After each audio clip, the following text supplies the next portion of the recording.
Hello guys, आपका स्वागत है हमारे channel single commerce E classes a complete solution of commerce education. और मैं हूं नितिन सिंघल। तो गाइस, आज की इस वीडियो में हम आपके लिए लेके आए हैं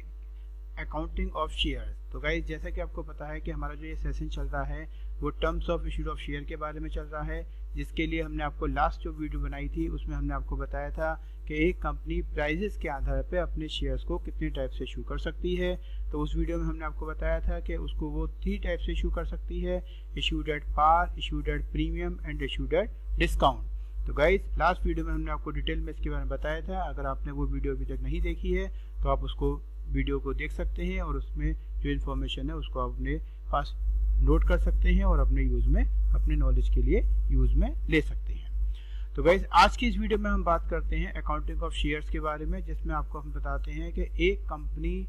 अपने शेयर्स को यूजेस यानी कि जो रिक्वायरमेंट होती है उसके अकॉर्डिंग कितने टाइप से वो उसको इशू कर सकती है। तो इसमें हम बात कर रहे हैं a company can be issue of shares in the following 2 ways, यानी कि एक कंपनी अपने शेयर्स को 2 टाइप से इशू कर सकती है अपने यूजेस यानी कि रिक्वायरमेंट के अकॉर्डिंग, जिसमें फर्स्ट आता है आपका फॉर कैश और सेकंड आता है for consideration other than cash. यानी कि एक कंपनी अपने शेयर्स को यूजेस के आधार पर 2 टाइप से इशू कर सकती है, फॉर कैश और for consideration other than cash. तो पहले हम बात करते हैं फॉर कैश की। तो गाइस, हम बात कर रहे हैं पहले issue of share for cash. तो issue of share for cash का कॉन्सेप्ट ये होता है कि जब कोई कंपनी अपने शेयर्स को पब्लिक को इशू करती है और उस शेयर्स के बदले में पब्लिक के द्वारा कंपनी को जो पेमेंट किया जाता है वो कैश या चेक या किसी भी बैंकिंग इंस्ट्रूमेंट के रूप में किया जाता है, तो उस कॉन्सेप्ट को या उस कंडीशंस को हम कहते हैं issue of share for cash. तो इसमें हम बात करते हैं issue of share for cash means share issued by a company against amount received by cheque और ए बैंकिंग इंस्ट्रूमेंट। इसका मतलब जब कंपनी अपने शेयर्स को कैश के पर्पज से इशू करती है तो कंपनी को शेयर के बदले में पब्लिक से कैश, चेक या कोई भी बैंकिंग इंस्ट्रूमेंट रिसीव होती है। इशू प्राइस में भी पेबल बाय सब्सक्राइबर आइदर। अब जो इशू प्राइस होता है यानी कि जो कंपनी को पैसा मिलता है शेयर्स के बदले में, तो वो कंपनी 2 तरीके से रिसीव कर सकती है। एक first issue of share and amount payable in lump sum, second issue of share and amount payable in instalment. तो गाइस, यहाँ 2 टाइप से वो इशू कर सकती है। फर्स्ट है हमारा कि जब कंपनी अपने शेयर्स को इशू करती है और उसके बदले में जो अमाउंट होता है वो कंपनी को एक साथ एक मुश्त एक किस्त के रूप में मिलता है, जिसको हम लमसम मेथड या लमसम पेमेंट बोलते हैं। यानी कि जब सारा का सारा पैसा कंपनी को एक साथ मिल जाता है इशू ऑफ शेयर का, तो उसे हम बोलते हैं issue of share and amount payable in lump sum. और सेकंड कंडीशन होती है issue of share and amount payable in instalment, यानी कि जब कंपनी अपने शेयर्स को इशू करती है और जो शेयर्स के बदले में पेमेंट मिलता है कंपनी को वो लमसम ना मिलकर इंस्टॉलमेंट के रूप में मिलता है, तो उस कंडीशन को बोलते हैं issue of share amount payable in instalment. तो पहले बात करते हैं हम आपसे general entries for the issue of share की। अमाउंट पेबल इन लमसम, यानी कि जब कंपनी को इशू ऑफ शेयर के बदले में जो अमाउंट मिलता है वो एक साथ यानी कि लमसम मिलता है। तो इसके कंसर्न में जो जनरल एंट्रीज कंपनी की बुक में बनाई जाती हैं वो हम आपके सामने आपकी स्क्रीन पर आपको बता रहे हैं, समझा रहे हैं। तो उसमें सबसे पहले आती है आपकी for issue of shares at par as fully paid. तो जैसे आपको हमने लास्ट वीडियो में बताया था कि कंपनी प्राइजेस के आधार पर अपने शेयर्स को 3 टाइप से इशू कर सकती है: एट पार, एट प्रीमियम और एट डिस्काउंट। तो हमें इन तीनों के अलग अलग कंडीशंस के लिए एंट्रीज को बनाना होता है। तो आज हम इनके अलग अलग एंट्रीज को समझेंगे।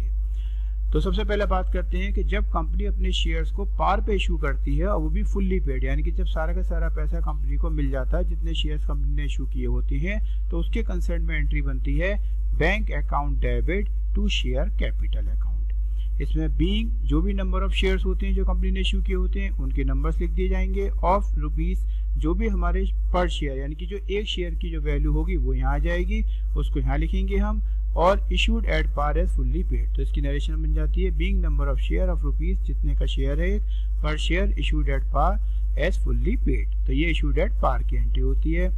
सेकंड हम बात करते हैं for issued of share at premium as fully paid, यानी कि जब एक कंपनी अपने शेयर्स को इशू करती है किस पर, प्रीमियम पर, तो उसके कंसर्न में एंट्री बनती है bank account debit to share capital to security premium reserve account. तो प्रीमियम रिजर्व अकाउंट के बारे में हमने आपको लास्ट वीडियो में डिटेल में बताया था, आप उसको एक बार देख सकते हैं। तो यहाँ एंट्री बन जाती है हमारी bank account debit to share capital to security premium reserve account. जैसा आपको बताया था कि सिक्योरिटी प्रीमियम रिजर्व अकाउंट जो होता है वो कंपनी के लिए एक बेनिफिट होता है, कंपनी का ये कैपिटल प्रॉफिट होता है, एक तरीके से कंपनी की ये कैपिटल रिसीव होती है और ये कंपनी की कैपिटल को इंक्रीज करती है, इसलिए इसको हम क्रेडिट करते हैं। तो एंट्री बन जाती है bank account debit to share capital account to security premium reserve account. तो यहाँ नरेशन इसकी आ जाएगी बीइंग नंबर ऑफ शेयर जो भी होंगे, एक शेयर जितने का होगा, और ये हमने करे हैं इश्यूड एट प्रीमियम पर।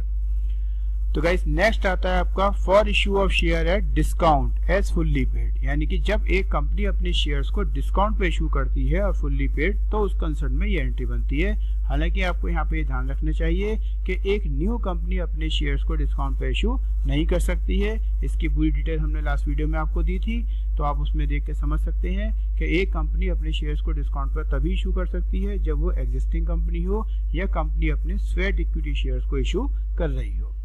तो यहाँ बात बनती है अगर कंपनी डिस्काउंट पे इशू करती है तो एंट्री बनती है bank account debit discount on issued of share account debit to share capital being number of share, और एक शेयर जितने का भी है, और ये इशूड हो गया आपका डिस्काउंट पर। तो गाइस यहाँ लमसम में हमने बात करी थी आपसे कि अगर कंपनी अपने शेयर्स को एट पार प्रीमियम डिस्काउंट पे इशू करती है तो उसकी क्या एंट्री हो सकती है, वो आपकी स्क्रीन पर है, आप इसको देख सकते हैं, समझ सकते हैं और नोट कर सकते हैं। तो इसी का ही अगला टॉपिक आ जाता है गाइस आपका, अब हम बात करते हैं यहाँ पर journal entry for the issue of share में ही for receiving share application and allotment money. अब यहाँ हम बात करते हैं कि अगर कंपनी को जो अपना सारा का सारा पैसा है वो अगर वो अपनी फर्स्ट इंस्टॉलमेंट पर ही ले लेती है तब उसके कंसर्न में क्या एंट्री बनाई जाएंगी। तो तब उसके कंसर्न में एंट्री बनती है हमारी, अगर कंपनी अपना सारा पैसा फर्स्ट इंस्टॉलमेंट में ही ले लेती है तो एंट्री बनती है फिर bank account debit to share application and allotment, यानी कि जो पैसा है वो एप्लीकेशन या अलॉटमेंट पे अगर कंपनी को सारा मिल जाता है तो फर्स्ट एंट्री बन जाती है अमाउंट रिसीव की, जो कि बनती है bank account debit to share application and allotment account being application allotment money receive, यानी कि इसमें एप्लीकेशन अलॉटमेंट की मनी हमें रिसीव होती है। अब ये हमें मनी रिसीव हो गई है, अब कंपनी को क्या होगा कि पहले कंपनी को पैसा रिसीव होता है, उसके बाद वो कंपनी पब्लिक को शेयर इशू करती है। तो कंपनी को पैसा रिसीव हो गया फर्स्ट एंट्री में, अब कंपनी उसको इशू करेगी। तो इशू करने के कंसर्न में आपको टू टाइप्स बताए हमने, पार और प्रीमियम। तो यहाँ सबसे पहले हम बात करते हैं if issue of share at par. तो गाइस यहाँ बात आती है हमारी, अगर हम इसको पार पे इशू करते हैं तो एंट्री बनती है share application and allotment account debit to share capital account being application allotment money transfer to share capital. और अगर इसको हम प्रीमियम पे करते हैं तो एंट्री बन जाती है share application allotment account debit to share capital to security premium reserve account. तो यहाँ पे आ जाएगा being application allotment money transfer to share capital, यानी कि फर्स्ट एंट्री हो गई हमारी जो हमें अमाउंट रिसीव की हुई है, और सेकंड और ये दो कंडीशन हो गई पार और प्रीमियम के लिए, ये हो जाता है जब एप्लीकेशन का पैसा हम ट्रांसफर करते हैं किसमें, शेयर कैपिटल। तो गाइस नेक्स्ट टॉपिक आता है आपका general entries for the issue of share for cash only in lump sum method में ही। इसमें आपके पास आती है कंडीशन कि जब हमें अमाउंट डायरेक्ट कंपनी को शेयर होल्डर से मिलता है तो उसमें भी आपके सामने तीन कंडीशन हो सकती हैं। जैसा फर्स्ट है आपका on lump sum amount receive from share holder, यानी कि हमें शेयर होल्डर से डायरेक्ट पैसा मिल जाता है, तो एंट्री बनती है first bank account debit to share holders, यानी कि ये वो एंट्री होती है जो शेयर होल्डर से अमाउंट कंपनी को रिसीव होता है। तो being amount receive from share holder. अब यहाँ पर हम शेयर्स को वही थ्री टाइप से इशू कर सकते हैं, पार, प्रीमियम एंड डिस्काउंट पर। तो अगर पार पे करते हैं तो एंट्री बनती है share holders account debit to share capital being issue of share to share holder at par. अगर इसको हम प्रीमियम पे करते हैं तो एंट्री बनती है share holders account debit to share capital to security premium reserve account. और थर्ड आता है हमारा being issue of share to share holder at premium, यानी कि जब हम इसको एट प्रीमियम पे करते हैं तो एंट्री बनती है share holders account debit to share capital to security premium reserve account. यानी कि यहाँ पर हम बात करते हैं जब हम एट प्रीमियम पे करते हैं, तो जब प्रीमियम पे करते हैं तो एंट्री बनती है share holders account debit to share capital account to security premium reserve account. तो ये एंट्री बन जाती है हमारी प्रीमियम के लिए। और अगर इसको हम डिस्काउंट पे करते हैं तो एंट्री बन जाती है share holders account debit discount on issued of share account debit to share capital. तो इस तरीके से यहाँ पर हम 3 तरीके से इशू कर सकते हैं, at par, at premium and at discount पर। तो गाइस ये जो टॉपिक हुआ, ये हमने टॉपिक आपको बताया कि जब कंपनी अपने शेयर्स को जो इशू करती है वो और उसका जो अमाउंट रिसीव करती है वो फॉर कैश के लिए लमसम मेथड में करती है। तो अब नेक्स्ट टॉपिक आता है हमारा issue of share and amount payable in instalment. यानी कि अब हम बात करते हैं कि एक कंपनी अपने जो शेयर्स को इशू करती है तो उसका जो अमाउंट है वो लमसम में ना मिलकर इंस्टॉलमेंट के रूप में मिलता है। तो हमें सबसे पहले यहाँ समझना होगा कि कंपनी की जो अमाउंट रिसीव करती है इंस्टॉलमेंट के रूप में तो उसकी कितनी इंस्टॉलमेंट हो सकती है। तो जनरली गाइज यहाँ पर क्या होता है आपके कि नॉर्मली हमारे पास इसको हम 4 इंस्टॉलमेंट में समझ सकते हैं। सबसे पहले एप्लीकेशन, फिर अलॉटमेंट, फिर फर्स्ट कॉल, फिर सेकंड एंड फाइनल कॉल। तो उसको हमने आपकी स्क्रीन पर समझाया है। तो यहाँ आप देख सकते हैं अपनी स्क्रीन पर, जैसे आप यहाँ देख रहे हैं, issue of share, issue price of shares may be payable in instalment. यानी कि जब कंपनी अपने शेयर्स को इशू करती है इंस्टॉलमेंट पर तो उसको इस तरीके से अमाउंट रिसीव होता है, जिसमें हम बात कर रहे हैं first instalment on share is paid along with the application and is called application money. यानी कि सबसे पहले जो कंपनी के पास जो अमाउंट रिसीव होता है वो एप्लीकेशन के रूप में होता है। यानी कि जो कंपनी के द्वारा, जो पब्लिक के द्वारा कंपनी को अमाउंट दिया जाता है तो वो कंपनी एप्लीकेशन के रूप में अपने पास रखती है। तो जो सबसे पहली इंस्टॉलमेंट होती है, first instalment on share is paid, यानी कि जो सबसे पहली इंस्टॉलमेंट होती है उसे हम बोलते हैं application money. First instalment on share is paid along with the application and is called application money. Application money is transfer to share capital account. यानी कि जो एप्लीकेशन पर हमें मनी रिसीव होती है वो कंपनी किस में ट्रांसफर कर देती है, शेयर कैपिटल अकाउंट में, at the time of allotment of share.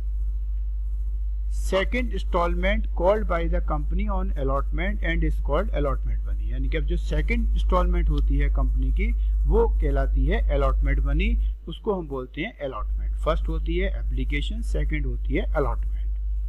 After allotment of share, remaining part of issue price when called up is called call money। अब कंपनी के बाद जो सबसे पहली इंस्टॉलमेंट हुई वो एप्लीकेशन हुई, उसके बाद कंपनी शेयर्स को अलॉट करती है जिसके लिए वो अलॉटमेंट मनी की एंट्री बनाती है। अब अलॉटमेंट के बाद जो भी अमाउंट रिमेनिंग रह जाता है शेयर्स का, मान लीजिए जैसे एक शेयर हमारा 10 रुपीज का है, उसमें हमारे को 2 रुपीज मिल गए हमें एप्लीकेशन पर और 3 मिल गए हमें अलॉटमेंट पर। तो 10 में से 2 + 3 5 रुपीज हमें मिल गए। अब रिमेनिंग कितने रह गए, 5। तो जो 5 रुपीज रह गए हैं उसका जो अमाउंट जिस पर मिलेगा उसको बोलते हैं कॉल मनी। अब ये call money first, second, third, fourth, fifth कितनी भी हो सकती है, वो डिपेंड करता है कंपनी की अपनी पॉलिसीज के ऊपर और क्वेश्चंस की रिक्वायरमेंट के ऊपर। तो गाइस सबसे पहले हम अब नेक्स्ट टॉपिक इसमें लेते हैं मिनिमम सब्सक्रिप्शन। तो यहाँ आपको ये जानना होगा कि मिनिमम सब्सक्रिप्शन का कॉन्सेप्ट क्या है, या एक कंपनी जो अपनी इंस्टॉलमेंट पर जो अमाउंट को लेती है तो उसके लिए भी कुछ रूल्स रेगुलेशन दिए गए हैं कि कंपनी को एप्लीकेशन पर इस अमाउंट से कम अमाउंट को रिसीव नहीं करना होता है, या कम से कम इतना पैसा उसे एप्लीकेशन पर जरूर रिसीव करना होता है शेयर होल्डर से। तो उसकी क्या परसेंटेज है तो वो हम बताते हैं आपको मिनिमम सब्सक्रिप्शन के रूप में। तो गाइज यहाँ हम बात करते हैं according to section 39 subsection 2 of the company act 2013। यानी कि कंपनी एक्ट 2013 के अकॉर्डिंग सेक्शन 39 के सबसेक्शन 2 में हमें ये बताया गया है कि एक कंपनी अपना कितना अमाउंट मिनिमम रूप में एप्लीकेशन पे उसको लेना जरूरी होता है। तो वो हमें यहाँ दिया गया है कि minimum application money should be 5% of the nominal value और face value of the share or such other percentage or amount as may be prescribed by Security Exchange Board of India, जिसको शॉर्ट में हम सेबी बोलते हैं। तो हम ये कह सकते हैं कि एक कंपनी को कंपनी एक्ट 2013 के सेक्शन 39 सब सेक्शन 2 के अकॉर्डिंग अपने पास एप्लीकेशन के रूप में जो कंपनी को पैसा लेना होगा वो अपनी जो भी उसकी टोटल नॉमिनल वैल्यू होगी या फेस वैल्यू होगी उसका कम से कम 5% उसको लेना जरूरी होगा। जैसे मान लीजिए कंपनी ने 1000 शेयर इशूड करे, एक शेयर की वैल्यू 100 रुपये है तो उसकी जो टोटल नॉमिनल वैल्यू हो गई वो 1 लाख हो गई। अब 1 लाख का 5%, तो 1 लाख का 5% कितना हुआ, 5000 रुपीज। तो 5000 रुपीज कम से कम उसको एप्लीकेशन पर लेना जरूरी होगा। अगर उससे कम अमाउंट उस एप्लीकेशन पर रिसीव होता है तो वो फिर वैलिड नहीं माने जाएंगे, वो एप्लीकेबल नहीं होंगे। SEBI prescribe that application money should not be less than 25% of the issue price। और जो SEBI की गाइडलाइंस हैं, तो SEBI की गाइडलाइंस के अकॉर्डिंग कहते हैं कि जो हमारे को अमाउंट एप्लीकेशन पे रिसीव होगा वो उसके इशू प्राइस का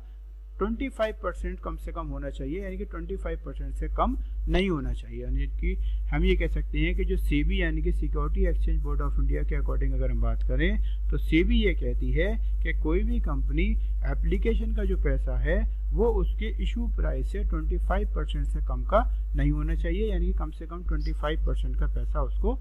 लेना जरूरी होता है। तो गाइस नेक्स्ट बात करते हैं हम general entries for the issue of share के कंसर्न में। When amount receive by issue of share in instalment, यानी कि जब कंपनी अपने इंस्टॉलमेंट के रूप में लेती है शेयर्स का अमाउंट को, तो उसको वही 3 तरीके से ले सकती है, इशूड एट पार, प्रीमियम और डिस्काउंट। सबसे पहले हम बात करते हैं issue of share at par की। तो इसमें हम बात करते हैं, जैसा आपको बताया कि नॉर्मली जो कंपनी होती है वो अपनी इंस्टॉलमेंट को 4 रूप में या उससे ज़्यादा रख सकती है, जिसमें सबसे पहले एप्लीकेशन, फिर अलॉटमेंट, फिर फर्स्ट कॉल और फिर सेकंड एंड फाइनल कॉल होता है। ये और आगे भी हो सकती हैं, लेकिन अगर हम आपके क्वेश्चंस की बात करें तो इस क्वेश्चन में जनरली ये 4 आपको इंस्टॉलमेंट दी होंगी, application, allotment, first call and second and final call. तो आपको इन चारों के अकॉर्डिंग हम यहाँ पर समझा रहे हैं। सबसे पहले आपको बता दें कि हमें सबसे पहले एप्लीकेशन पर मनी रिसीव होती है, जिसके कंसर्न में एंट्री बनती है bank account debit to share application,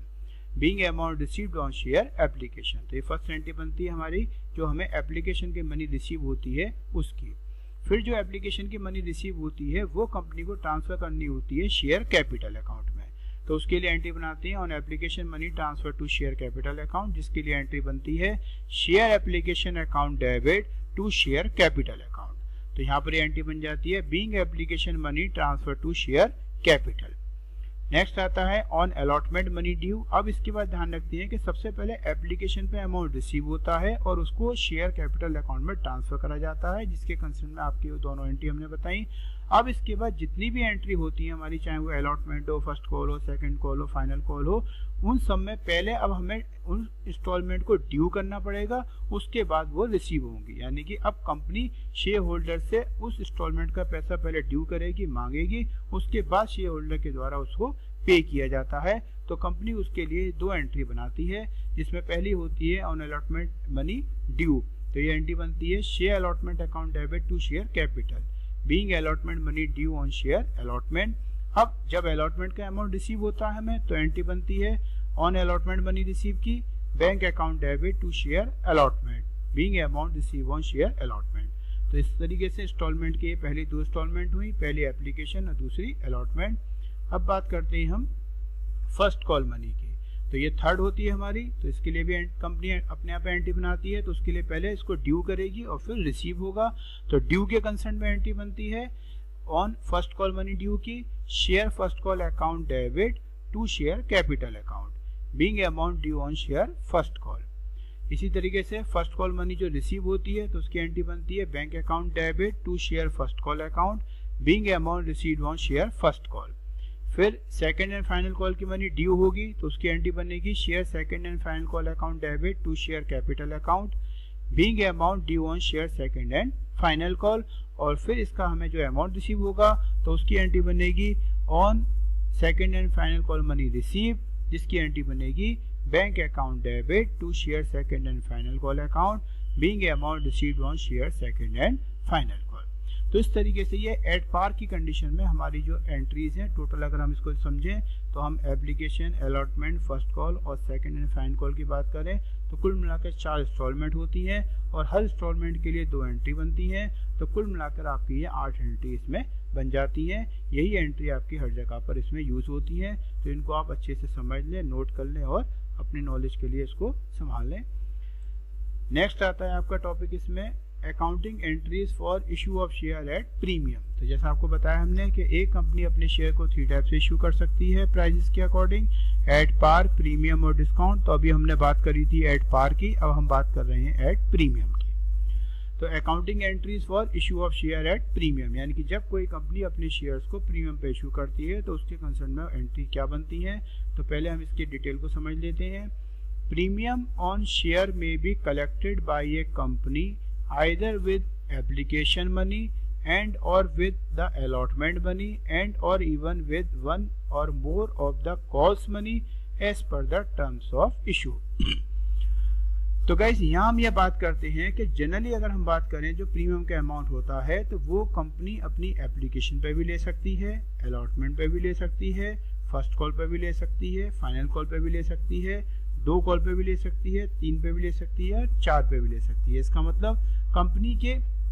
जो टर्म्स ऑफ इशू है, यानी कि जो इशू करते समय जो टर्म्स एंड कंडीशन रखी जाती है उसके अकॉर्डिंग हमें ये एप्लीकेशन पे भी लिया जा सकता है प्रीमियम का अमाउंट, इसको अलॉटमेंट पे भी ले सकते हैं और फर्स्ट एंड फाइनल कॉल पर भी ले सकते हैं। इसके अलावा if the absence of information, यानी कि अगर आपको क्वेश्चन में कोई इंफॉर्मेशन नहीं दी गई है, क्वेश्चन क्या है, if the question is silent, question बिल्कुल साइलेंट है, बस आपको ये बताया गया है कि जो हमने शेयर इशूड करे हैं वो प्रीमियम पे करे हैं, ये नहीं बताया गया है कि प्रीमियम किस कॉल के साथ दिया गया है, ना तो ये बताया गया कि एप्लीकेशन पर है, ना अलॉटमेंट पर, ना फर्स्ट कॉल पर, ना फाइनल कॉल पर। तब उस कंडीशन में आपको ध्यान रखना है कि इट इज एज्यूम दैट, उस कंडीशन में आपको ये एज्यूम करना होता है कि the amount of the security premium is collected along with the allotment money, यानी कि जब क्वेश्चन साइलेंट होता है, क्वेश्चन में कुछ नहीं कहा होता है, तब आपको फिर जो प्रीमियम का अमाउंट होता है वो अलॉटमेंट मनी के साथ आपको लेना होता है या अलॉटमेंट मनी पर आपको उसको रिसीव करना होता है। तो हम ये कह सकते हैं in other words it is included in the allotment money, यानी कि उस कंडीशन में ये प्रीमियम का अमाउंट जो होगा वो अलॉटमेंट मनी के साथ इंक्लूड किया जाएगा या अलॉटमेंट मनी के साथ इसको लिया जाएगा। तो हम यहाँ ये कह सकते हैं कि प्रीमियम का अमाउंट आप application, allotment, first call and final call पर किसी पे भी ले सकते हैं, और अगर क्वेश्चन में कोई इन्फॉर्मेशन नहीं दी हुई है तो आप उसको केवल अलॉटमेंट पर ही ले सकते हैं। तो गाइज अब इसकी आती है जनरल एंट्री, यानी कि general entry for issue at premium, यानी कि जब एक कंपनी अपने शेयर को प्रीमियम पे इशू करती है तो उसके कंसर्न में कौन कौन सी एंट्रीज हो सकती हैं वो आपकी स्क्रीन पर है आपके सामने, जिसमें सबसे पहले हम बात करते हैं when securities premium is payable with application money, यानी कि जब हम बात करते हैं कि जब कंपनी अपने शेयर्स को प्रीमियम पे इशू करती है तो अगर वो एप्लीकेशन के साथ करती है, यानी कि जो प्रीमियम का अमाउंट है वो एप्लीकेशन के कॉल पर मिलता है, एप्लीकेशन की इंस्टॉलमेंट पर मिलता है, तब क्या एंट्री बनेगी। तो गाइस तब एंट्री बनेगी आपकी bank account debit to share application. जो फर्स्ट एंट्री बनती है वो बनती है at the time of receive of application money के लिए, bank account debit to share application account being amount receive on share application including security premium, यानी कि एप्लीकेशन पे जो अमाउंट मिलेगा उसमें प्रीमियम का अमाउंट भी इंक्लूड होगा। अब ये प्रीमियम का अमाउंट हमें एप्लीकेशन पे रिसीव हो गया, इसके बाद हमें क्या करना होता है, इसको ट्रांसफर करना होता है, यानी कि eight the time of transfer of application money. अब जो एप्लीकेशन मनी है उसको हमें ट्रांसफर करना है किसमें, शेयर कैपिटल में और सिक्योरिटी प्रीमियम रिजर्व अकाउंट में, क्योंकि यहाँ पे जो एप्लीकेशन पे अमाउंट रिसीव हुआ है वो इंक्लूडिंग सिक्योरिटी प्रीमियम हुआ है। तो उसके लिए एंट्री बनती है यहाँ पर share application account debit to share capital account to security premium reserve account. तो यहाँ नरेशन बन जाती है इसकी being application money transfer to share capital. तो गाइज यहाँ ध्यान रखते हैं, आपको जैसा बताया कि जो सिक्योरिटी प्रीमियम रिजर्व होता है वो कंपनी के लिए कैपिटल प्रॉफिट, कैपिटल रिसीव होता है, कंपनी की कैपिटल को ये इंक्रीज करता है, इसलिए हम इसको क्या करते हैं, क्रेडिट करते हैं। तो इसके लिए एंट्री बन जाती है हमारी share application account debit to share capital account to security premium reserve account. तो गाइज नेक्स्ट आती है कि when security premium is payable with allotment और कॉल मनी, यानी कि अब यहाँ देखते हैं कि अगर प्रीमियम का अमाउंट जो है वो हमें अलॉटमेंट पर या कॉल मनी पर रिसीव होता है तब उसके लिए क्या एंट्री बनती है। तब उसके लिए हम एंट्री बनाते हैं at the time of allotment और कॉल मनी ड्यू का शेयर अलॉटमेंट और share sundry call account debit to share capital account to security premium reserve account, यानी कि उसके कंसर्न में ये एंट्री बनती है कि इसमें ध्यान रखते हैं कि जो ड्यू की एंट्री होती है हमारी वो अलॉटमेंट हो या फर्स्ट कॉल या फाइनल कॉल हो वो पहले बनती है, उसके बाद रिसीव की एंट्री बनती है। तो जो सिक्योरिटी प्रीमियम रिजर्व का अमाउंट है वो ड्यू वाली एंट्री के साथ शो करना होता है, दिखाना होता है। तो यहाँ एंट्री बन जाती है शेयर अलॉटमेंट। अगर अलॉटमेंट पर है तो शेयर अलॉटमेंट अकाउंट आ जाएगा, और अगर उसके अलावा किसी भी कॉल पर है, चाहे फर्स्ट कॉल या फाइनल कॉल हो, तो उसके लिए यहाँ उसका नाम लिख देंगे, जिसके लिए हमने यहाँ पर शेयर सन्ड्री कॉल का यूज किया है। To share capital, to security premium reserve account, being amount due on share allotment और शेयर सन्ड्री कॉल, ये इसकी नरेशन आ जाती है। अब बात करते हैं इसका जो हमें अमाउंट रिसीव होता है। तो at the time of receive of allotment and और call money including premium account, यानी कि जो हमें अलॉटमेंट या जो अदर कॉल है उस पर प्रीमियम दिया हुआ है, तो उसका जो हमें अमाउंट रिसीव होता है, तो उसके लिए हम एंट्री बनाते हैं bank account debit to share allotment account और शेयर सन्ड्री कॉल। अगर अलॉटमेंट है तो अलॉटमेंट आ जाएगा, या उसके अलावा जो भी अदर कॉल होंगी तो उसके लिए हम उस कॉल का नाम लिख देंगे। नरेशन बन जाएगी इसकी being amount receive on share allotment और शेयर सन्ड्री कॉल। तो गाइज ये हो जाती है कि जब कंपनी अपने शेयर्स को इंस्टॉलमेंट पर प्रीमियम पे इशू करती है तो उसके लिए जो एंट्रीज बनती हैं, अगर एप्लीकेशन पे होगी तो ये एंट्री बनेगी, और अलॉटमेंट या किसी अदर कॉल पर होगी तो ये एंट्री बनेगी। तो गाइज नेक्स्ट टॉपिक आता है हमारा कि जब कंपनी अपनी शेयर्स को इशू करती है किस पर, डिस्काउंट पर, यानी कि हम बात करते हैं general entries for issue at discount, यानी कि जब कंपनी अपने शेयर्स को किस पे इशू कर रही है, डिस्काउंट पर इशू कर रही है।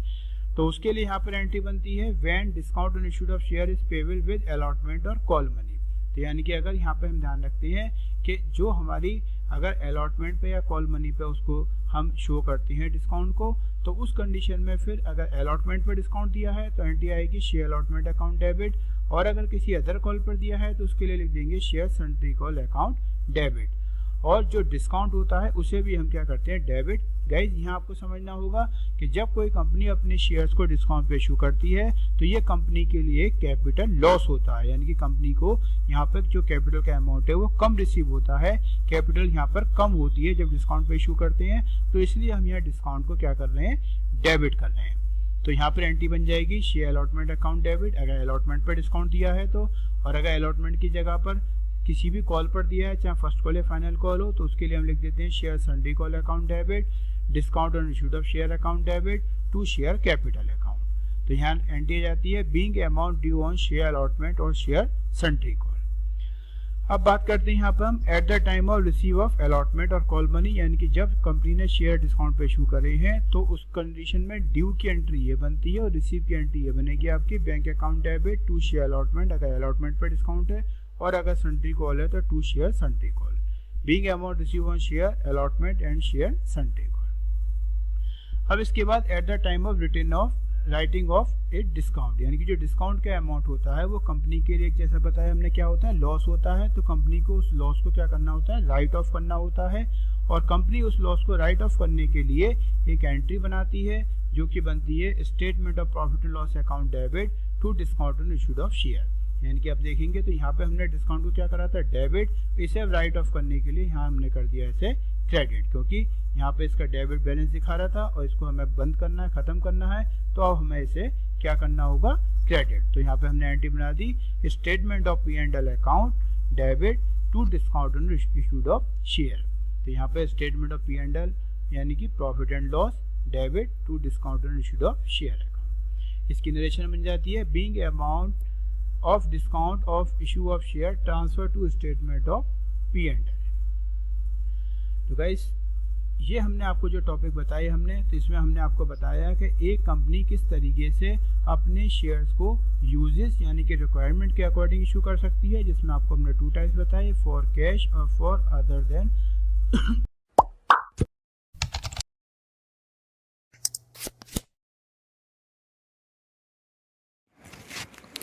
हेलो गाइस, आपका स्वागत है हमारे channel single commerce E classes a complete solution of commerce education में। तो गाइस जैसा कि हमने आपको बताया था कि हमारा ये जो टॉपिक चल रहा है terms of issue of share, जिसमें हमने लास्ट वीडियो में हमने आपको issue of share for cash के कंसर्ट की जो जनरल एंट्रीज थी उसके बारे में बताया था, और हम आज की इस वीडियो में उसका जो नेक्स्ट टॉपिक है और वो है आपके सामने जैसे स्क्रीन पर आप देख रहे हैं, कॉल्स इन एरियर। तो आज की इस वीडियो में हम जानेंगे कॉल्स इन एरियर क्या होता है, इसकी जनरल एंट्री कैसे बनाई जाती है और इस पर जो इंटरेस्ट होता है वो कैसे लगाया जाता है और किस रेट से उसको लगाया जाता है। तो आज की इस वीडियो में जानेंगे। बहुत अच्छी ये वीडियो होने वाली है आपके लिए, बहुत ही इंटरेस्टिंग इंपॉर्टेंट वीडियो है आपके लिए, तो इसे बड़े ध्यान से देखें और लास्ट तक इसको पूरी वीडियो को ज़रूर देखें और कंसेप्ट एंट्रीज को आप इसे नोट कर सकते हैं। तो आइएगा इस समझ से हम, जैसे सबसे पहले आप देख रहे हैं यहाँ पर कॉल्स इन एरियर के बारे में। तो जैसे आप अपनी स्क्रीन पे देख रहे हैं कि when some share holder do not pay the amount of allotment और call when it become due, such amount is not received from share holders, it is called calls in arrear. तो guys हम ये कह सकते हैं कि जब कोई शेयर होल्डर या किन्हीं शेयर होल्डरों के द्वारा अपना जो अलॉटमेंट या जो कॉल का अमाउंट होता है, तो जब वो ड्यू डेट पर इस अमाउंट को पे नहीं कर पाते हैं, तो उस कंडीशन में जितना अमाउंट इन डेट पर रिसीव नहीं हो पाता है उसी को हम कॉल्स इन एरियर कहते हैं। इन शॉर्ट कह सकते हैं कि जब किसी शेयर होल्डर के द्वारा अपने अलॉटमेंट या किसी कॉल का पैसा ड्यू डेट पर नहीं दिया जाता है, तो जितना अमाउंट उस अलॉटमेंट या कॉल पर कम रिसीव होता है उस अमाउंट को कंपनी कॉल्स इन एरियर के नाम से एंट्री अपने पास रखती है।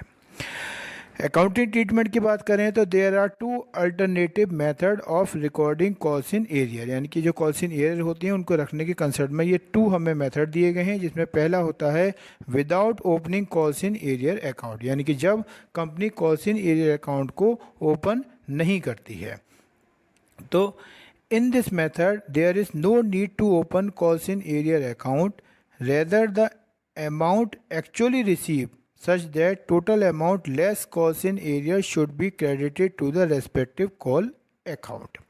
तो गाइज इस मेथड में क्या होता है कि कंपनी क्या करती है, कॉल्स इन एरियर अकाउंट का अकाउंट जो है वो ओपन नहीं करती है, बल्कि जो एक्चुअल में कॉल्स इन एरियर का अमाउंट होता है वो उसको लेस करके जो अमाउंट बचता है उस अमाउंट से वो उसकी एंट्री को मेंटेन रखती है। फॉर एग्जांपल मान लीजिए हमारा अलॉटमेंट का अमाउंट ड्यू होता है 10,000 रुपीज़ से, और जो शेयर होल्डर हैं कोई, उनके द्वारा 2,000 रुपये हमें अलॉटमेंट पर रिसीव नहीं हो पाते हैं, तब उस कंडीशन में कंपनी अलॉटमेंट की रिसीव की जो एंट्री बनाएगी अपने यहाँ वो 8,000 रुपीज़ से बनाएगी, यानी कि वो 10,000 में से 2,000 रुपये कॉल्स इन एरियर के घटा देगी और जो 8,000 रुपये बचे हैं उनसे वो इस एंट्री को बनाएगी। सेकेंड कंडीशन है इसमें by opening calls in arrear account, यानी कि जब company calls in arrear account को ओपन करती है तब उस कंडीशन में क्या एंट्री होगी। तो जब कंपनी ओपनिंग करती है किसको, कॉल्स इन एरियर अकाउंट को, तब इस मेथड में, in this method calls in arrear account is opened with the amount not receive. तो हम ये कह सकते हैं तब उस कंडीशन में जो कॉल्स इन एरियर का अकाउंट होता है वो कंपनी ओपन करती है और इसके अंदर उस अमाउंट को रखती है जो कॉल्स इन एरियर के रूप में कंपनी को कम प्राप्त होता है या रिसीव नहीं होता है।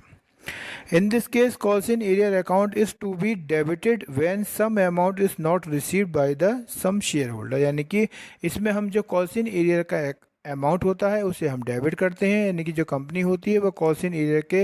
अमाउंट को डेबिट करती है और उस कंडीशन में जो शेयर होल्डर से अमाउंट कम रिसीव होता है उस अमाउंट को कॉल्स इन एरियर के नाम से वो अपने पास डेबिट करती है। तो गाइस इसका कॉन्सेप्ट सिंपल हो जाता है कॉल्स इन एरियर का, कि जब किसी शेयर होल्डर के द्वारा अपनी किसी अलॉटमेंट या ड्यू डेट का पर कॉल का पैसा नहीं दिया जाता है, तो जितना पैसा अलॉटमेंट या ड्यू डेट पर कम प्राप्त होता है कॉल का, उसे ही हम कॉल्स इन एरियर कहते हैं। तो गाइस नेक्स्ट टॉपिक आता है इसमें जनरल एंट्री की बात करते हैं हम इसमें कॉल्स इन एरियर की। तो हम जनरल एंट्री में आप देखेंगे तो सबसे पहले इसमें when A company has not maintain calls in arrear account, जैसा भी आपको बताया कंपनी के पास इसमें दो कंडीशन हो सकती हैं कि जब वो कॉल्स इन एरियर के अकाउंट को मेंटेन रखती है और जब वो उसके अकाउंट को मेंटेन नहीं रखती है। तो पहले हम बात करते हैं कि when A company has not maintain calls in arrear account, यानी कि जब कंपनी कॉल्स इन एरियर के अकाउंट को मेंटेन नहीं रखती है तब हमारी सिंपल एंट्री बनती है इसमें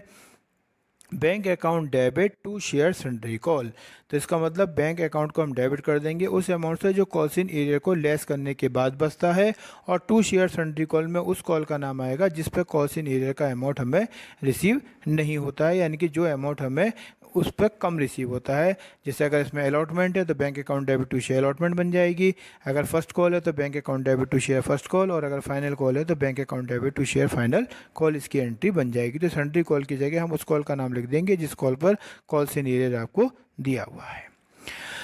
तो गाइस नेक्स्ट कंडीशन आती है when a company has maintain calls in arrear account, यानी कि जब कंपनी कॉल्स इन एरियर के अकाउंट को मेंटेन रखती है तब उस कंडीशन में क्या एंट्री होगी। तो उसमें आपके सामने दो एंट्रियां बनती हैं। पहली एंट्री होगी when amount of calls in arrear is not receive on allotment और कॉल्स। अब मान लीजिए अगर कंपनी ने जो है अलॉटमेंट या कॉल का पैसा नहीं दिया है, जो शेयर होल्डर हैं उन्होंने कंपनी को अलॉटमेंट या कॉल्स इन एरियर पे कुछ अमाउंट कम दिया है या किसी शेयर होल्डर ने वो अमाउंट नहीं दिए हैं, तब उस कंडीशन में कंपनी उनके लिए उसको डेबिट करती है, जैसे आप स्क्रीन पे देख रहे हैं। तो bank account debit, calls in arrear account debit. अब यहाँ कॉल्स इन एरियर अकाउंट में उस अमाउंट को लिखा जाएगा जो अमाउंट इन कॉल पर कम रिसीव हुआ होता है, उसे कॉल्स इन एरियर के नाम से डेबिट करते हैं। और टू शेयर अलॉटमेंट और शेयर सन्ड्री कॉल, जो भी अलॉटमेंट या जो अदर कॉल होती हैं उसका नाम इसमें आएगा, जिसको हम क्रेडिट करेंगे। सेकंड कंडीशन आती है इसमें कि when calls in arrear amount receive on any अहिट कॉल। अब कभी कभी क्या होता है कि किसी शेयर होल्डर ने मान लीजिए अलॉटमेंट पे तो हमें अमाउंट नहीं दिया, लेकिन उसने उस अलॉटमेंट का अमाउंट फर्स्ट कॉल या फाइनल कॉल पर दे दिया। तो जब जिस कॉल पे कॉल्स इन एरियर का अमाउंट हमें रिसीव हो जाता है तब उस कंडीशन में कॉल्स इन एरियर को हमें क्रेडिट करना होता है। तो जैसा अपनी स्क्रीन पे देख रहे हैं तो उसकी एंट्री बन जाती है bank account debit, to share sundry call और to calls in arrear account. और नरेशन हम इसकी लिख सकते हैं being amount received on share sundry call. तो गाइज ये एंट्री हो जाती है हमारी, जनरल एंट्री हो जाती है कॉल्स इन एरियर की। अब हम इसकी बात करते हैं interest on calls in arrear के बारे में। तो जहाँ तक हम बात करते हैं interest on calls in arrear की, तो इसके लिए कुछ एक रेट दी गई है, जैसा कि आप अपनी स्क्रीन पर देख रहे हैं। इसमें according to companies act 1956 the table A the rate of interest on calls in arrear will be 5% per annum. तो गाइज यहाँ ये ध्यान रखते हैं कि जो हमारा जो एग्जिस्टिंग कंपनी एक्ट था जिसको हम 1956 बोलते हैं, तो उसके टेबल ए के अकॉर्डिंग जो rate of interest on calls in arrear होता है वो हमारा 5% पर एनम होता है। जबकि according to company act 2013 table F the rate of interest on calls in arrear will be 10% per annum. तो हम ये कह सकते हैं कि जो हमारा प्रेजेंट में कंपनी एक्ट 2013 है उसके टेबल एफ के अकॉर्डिंग जो हमारा rate of interest on calls in arrear होता है वो 10% पर एनम से चार्ज किया जाता है या लगाया जाता है। अब इसके कंसर्न में कुछ एक एंट्रीज बनाई जाती हैं हमारी, जैसा आप अपनी स्क्रीन पे देख रहे हैं। इसके कंसर्न में आपको 3 एंट्री बनानी होती हैं। सबसे पहले आता है आपका अमाउंट ऑफ इंटरेस्ट ड्यू। इसमें हम एंट्री लिखते हैं share holders account debit to interest on calls in arrear account. इसकी नरेशन हो जाती है being amount due on interest due.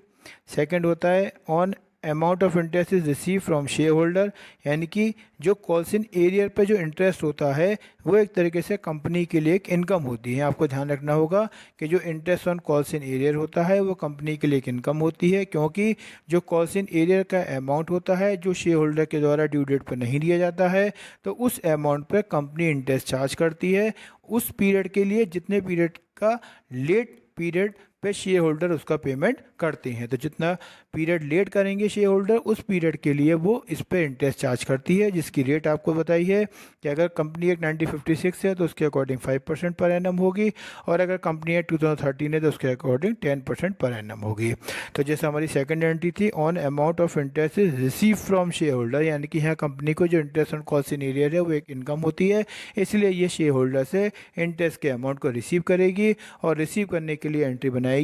Bank account debit to share holder being amount receive on interest on calls in arrear. और last में जो ये amount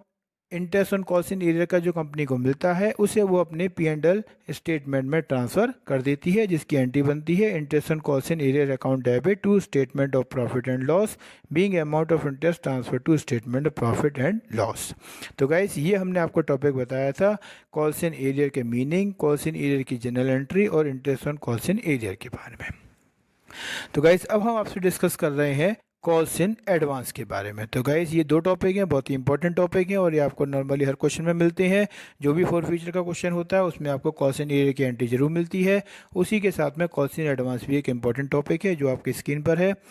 तो guys calls in advance का कॉन्सेप्ट होता है according to companies act 2013 section 50 के according अगर इसकी बात करें, मीनिंग की बात कर रहे हैं हम, तो हम ये कह सकते हैं कि calls in advance means calls not due but paid by the share holder in advance. Thus, the amount of future calls is received in advance by the company. A company may, if authorized by its article, accept calls in advance from its shareholders.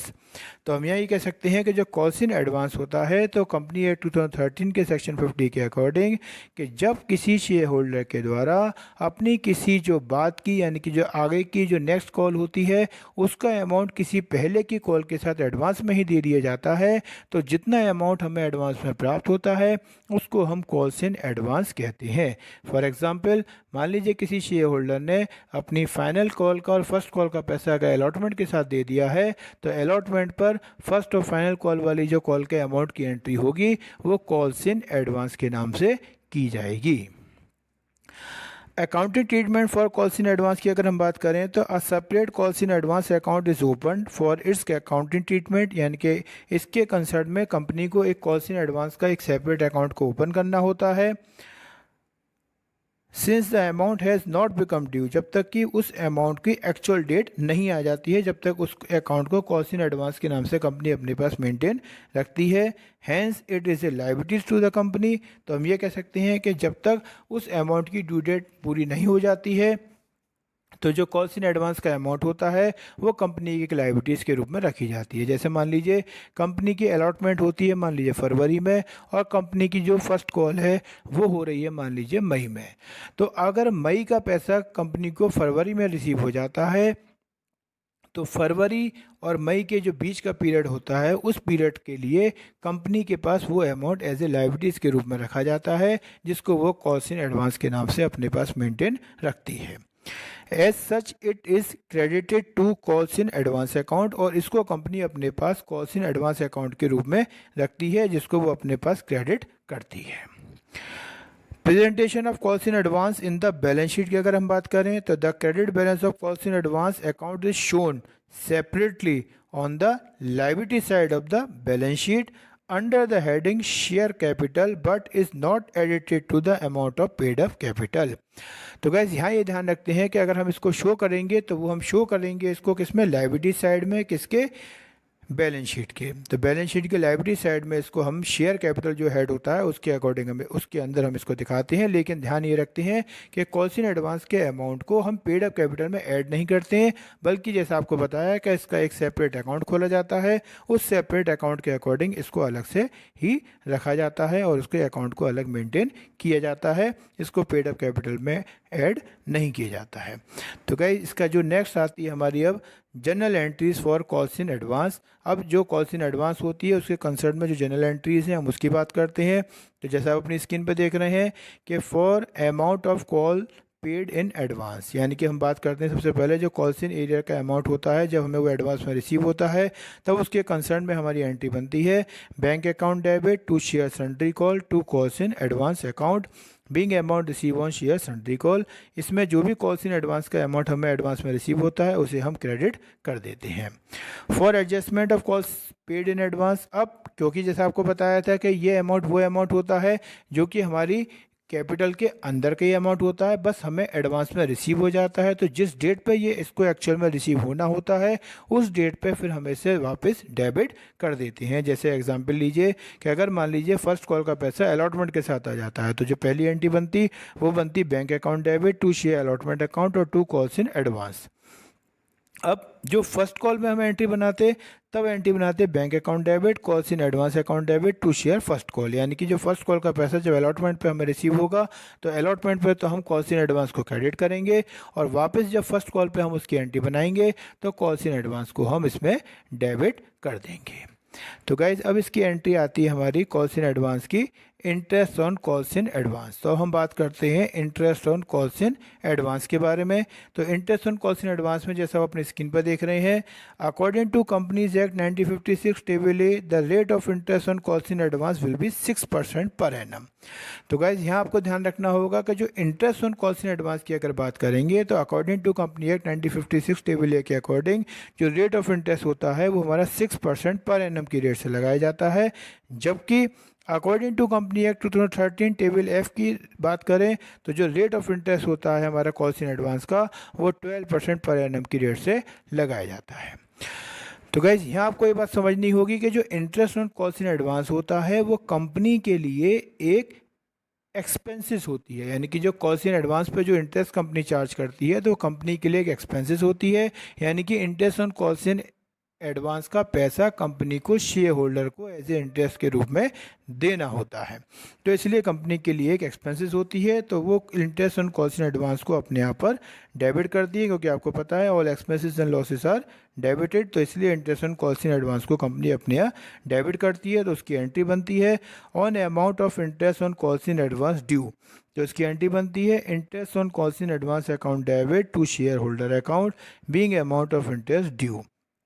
जबकि second entry इसकी बनती है on amount paid to share holder of interest on calls in advance की अगर बात करें तो share holders account debit to bank account. तो यहाँ पर हम शेयर होल्डर को interest on calls in arrear का अमाउंट क्या कर रहे हैं, पे कर रहे हैं। तो उसकी एंट्री बना रहे हैं हम share holders account debit to bank account being amount of interest paid to share holder. उसी तरीके से हम नेक्स्ट एंट्री बनाते हैं on amount of interest transfer to statement of profit and loss account. तो इसकी एंट्री बन जाती है हमारी statement of profit and loss account debit to interest on calls in advance, यानी कि जो हमारा अमाउंट ऑफ इंटरेस्ट होता है जिसको हम P&L अकाउंट में ट्रांसफ़र करते हैं, तो उसकी एंट्री बन जाती है statement of P&L debit to interest on calls in advance. तो गाइज इस तरीके से ये interest on calls in advance का टॉपिक भी आपका कंप्लीट होता है।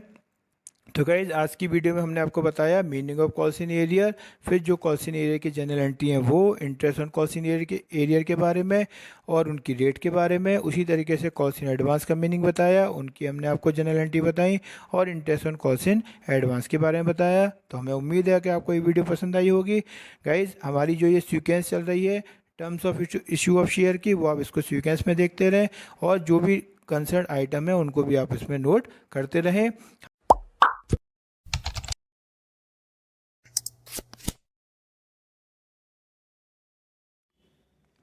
हेलो गाइस, आपका स्वागत है हमारे इस चैनल सिंगल कॉमर्स की classes a complete solution of commerce education में। तो गाइस जैसा कि आपके सामने टॉपिक है हमारा आज का ओवर सब्सक्रिप्शन ऑफ शेयर्स। तो जैसा आपको पता है कि हमारा जो ये सेशन चल रहा था terms of issued of share का, और उसमें हमने आपको लास्ट काफ़ी वीडियो से रिलेटेड डाली हुई हैं जो कि हमारी प्लेलिस्ट में आपको सारी सीक्वेंस में मिल जाएंगी। और अभी इसी के साथ हम आपको जो नेक्स्ट टॉपिक लेके आए हैं आपके लिए वो लाए हैं ओवर सब्सक्रिप्शन के बारे में। तो आज का हमारा टॉपिक रहेगा over subscription of share, under subscription of share. और ओवर सब्सक्रिप्शन ऑफ शेयर के कंसर्न में हमारी जनरल एंट्रीज होती हैं, उसको हम किस तरीके से बना सकते हैं और उसके लिए जो ट्रीटमेंट किया जाता है वो कैसे किया जाता है, इसको हम प्रो राटा बेसिस पे समझ सकते हैं।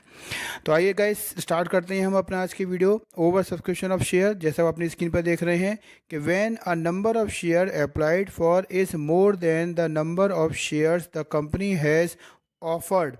To the public it is known as over subscription. तो गाइज हम ये कह सकते हैं कि जब कंपनी ने जो शेयर पब्लिक के लिए इशू किए हैं, अगर उससे ज़्यादा के लिए एप्लीकेशन फॉर्म कंपनी के पास आ जाते हैं तो जो वो कंडीशन बनती है उसको हम ओवर सब्सक्रिप्शन कहते हैं। This usually happens in respect of share issue of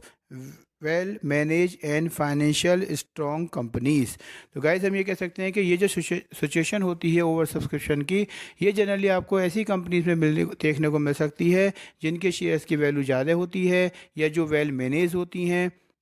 या जिनकी जो फाइनेंशियल पोजीशन होती है कंपनी की वो बहुत स्ट्रांग होती है, अच्छी होती है। तो उन शेयर्स कंपनीज़ में नॉर्मली हर कोई जो शेयर होल्डर होते हैं, जो हर कोई इन्वेस्टर होते हैं, वो उस कंपनी में अपना पैसा इन्वेस्ट करना चाहते हैं। इसलिए उन कंपनी की जितने शेयर इशू की जाते हैं उससे ज़्यादा के लिए एप्लीकेशन फॉर्म कंपनी के पास पहुँच जाती हैं और उस कंडीशन को ही ओवर सब्सक्रिप्शन कहा जाता है। इन शॉर्ट कहें तो ये कह सकते हैं कि जब कंपनी अपने कंपनी के जो शेयर्स होते हैं उनको जो इशू करती है उससे ज़्यादा के लिए हमारे पास जो एप्लीकेशन फॉर्म आ जाती हैं तो उसको ओवर सब्सक्रिप्शन की कंडीशन कहते हैं।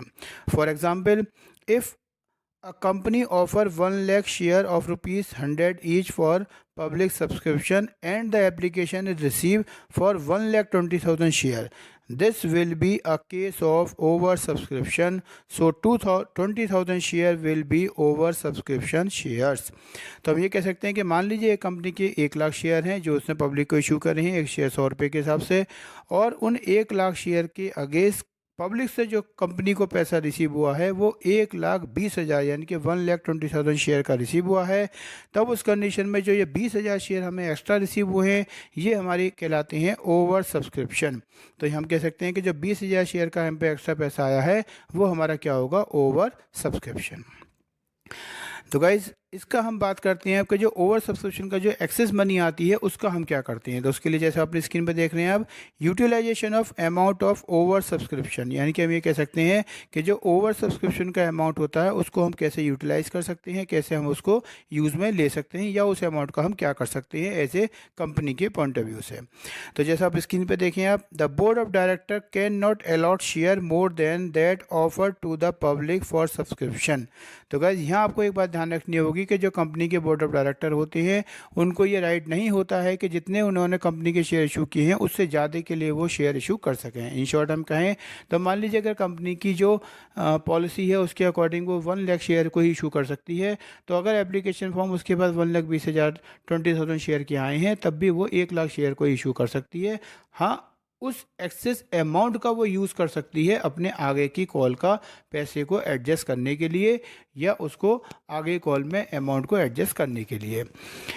तो उसके लिए जैसे आप देख रहे हैं यहाँ पर कि in other word the subscribed capital may be equal to the issue capital but it can not be more than the issued capital. तो हम ये कह सकते हैं कि जो कंपनी की जो सब्सक्राइब्ड कैपिटल है वो इशूड कैपिटल के बराबर हो सकती है, लेकिन कभी भी किसी कंपनी की सब्सक्राइब्ड कैपिटल इशूड कैपिटल से ज़्यादा नहीं हो सकती है। इशूड कैपिटल का मतलब हमने मान लीजिए 1 लाख शेयर इशूड करे हैं तो हमारी सब्सक्राइब्ड कैपिटल 1 लाख शेयर के बराबर तो हो सकती है, 1,20,000 के बराबर नहीं हो सकती है, कम हो सकती है। 80,000 शेयर भी हो सकती है, 90,000 भी हो सकती है, 1 लाख भी हो सकती है, लेकिन 1 लाख शेयर से ज़्यादा की कैपिटल नहीं हो सकती है। In such a condition, 3 alternatives are available to the director for deal with the situation। तो हम ये कह सकते हैं कि इस कंडीशन में अब जो डायरेक्टर होते हैं कंपनी के, उनके पास 3 अल्टरनेटिव हो सकते हैं ओवर सब्सक्रिप्शन के अमाउंट को लेकर। यानी कि जो कंपनी के पास ओवर सब्सक्रिप्शन का अमाउंट जो कलेक्ट होता है, इकट्ठा होता है, रिसीव होता है, उस अमाउंट का कंपनी के डायरेक्टर क्या करें, उनके सामने इसके लिए 3 अल्टरनेटिव हो सकते हैं जो कि आपकी स्क्रीन पर हैं। सबसे पहले हम बात करते हैं फर्स्ट अल्टरनेटिव की। तो इसमें हम कह सकते हैं कि full allotment and totally rejection of excess application. तो हम ये कह सकते हैं यहाँ पर कि जो भी एक्सेस अमाउंट आया है वो कंपनी पूरा का पूरा क्या कर दे, रिजेक्ट कर दे, यानी कि पूरा का पूरा रिफंड कर दे। जो कंपनी के पास एक्सेस अमाउंट आया है ओवर सब्सक्रिप्शन के रूप में, पहला अल्टरनेट तो है कि वो सारा का सारा एसेट्स कंपनी वापस कर दे जिनको कंपनी शेयर अलॉट नहीं कर रही है उनको। दूसरा सेकंड अल्टरनेटिव होता है हमारा proportionate allotment to all the applicants, जिसको हम प्रो राटा अलॉटमेंट भी बोलते हैं। इसमें हम ये कह सकते हैं कि जो ओवर सब्सक्रिप्शन के रूप में एक्सेस मनी कंपनी के पास आती है उसको वो प्रोपोर्शनेट रूप से आगे की कॉल में एडजस्ट कर दे। यानी कि जो एप्लीकेशन का अमाउंट आया है हमारे पास, उस अमाउंट को वो जिन शेयर होल्डर को शेयर अलॉट कर रही है उन्हीं की जो आगे की कॉल होंगी, allotment, first call, final call, उनमें उस अमाउंट को वो एडजस्ट कर दे प्रो राटा अलॉटमेंट के अकॉर्डिंग। थर्ड अल्टरनेटिव आता है combination of the above 2 alternative. और तीसरा ये है कि भाई कुछ अमाउंट तो वो रिटर्न कर दे और कुछ अमाउंट को वो आगे कॉल में एडजस्ट कर दे, तो उसको हम थर्ड अल्टरनेटिव के रूप में देख सकते हैं। तो गाइज इस तरीके से जो कंपनी के पास ओवर सब्सक्रिप्शन के रूप में अमाउंट आता है उसको वो ये 3 तरीके से हैंडल कर सकती है। पहला, वो सारा का सारा पैसा लौटा दे। दूसरा, कुछ सारा का सारा पैसा आगे कॉल में एडजस्ट कर दे। और तीसरा, कुछ पैसा तो वो लौटा दे और कुछ पैसा वो आगे कॉल में एडजस्ट कर दे। तो आइए गाइज इनके बारे में समझते हैं डिटेल में। तो सबसे पहले हम बात करते हैं अपने फर्स्ट अल्टरनेटिव की, जिसमें हमने बात करी थी कि full allotment and totally rejection of excess application. यानी कि हम ये कह सकते हैं कि इसमें जिन शेयर होल्डर के द्वारा एक्सेस अमाउंट आया है या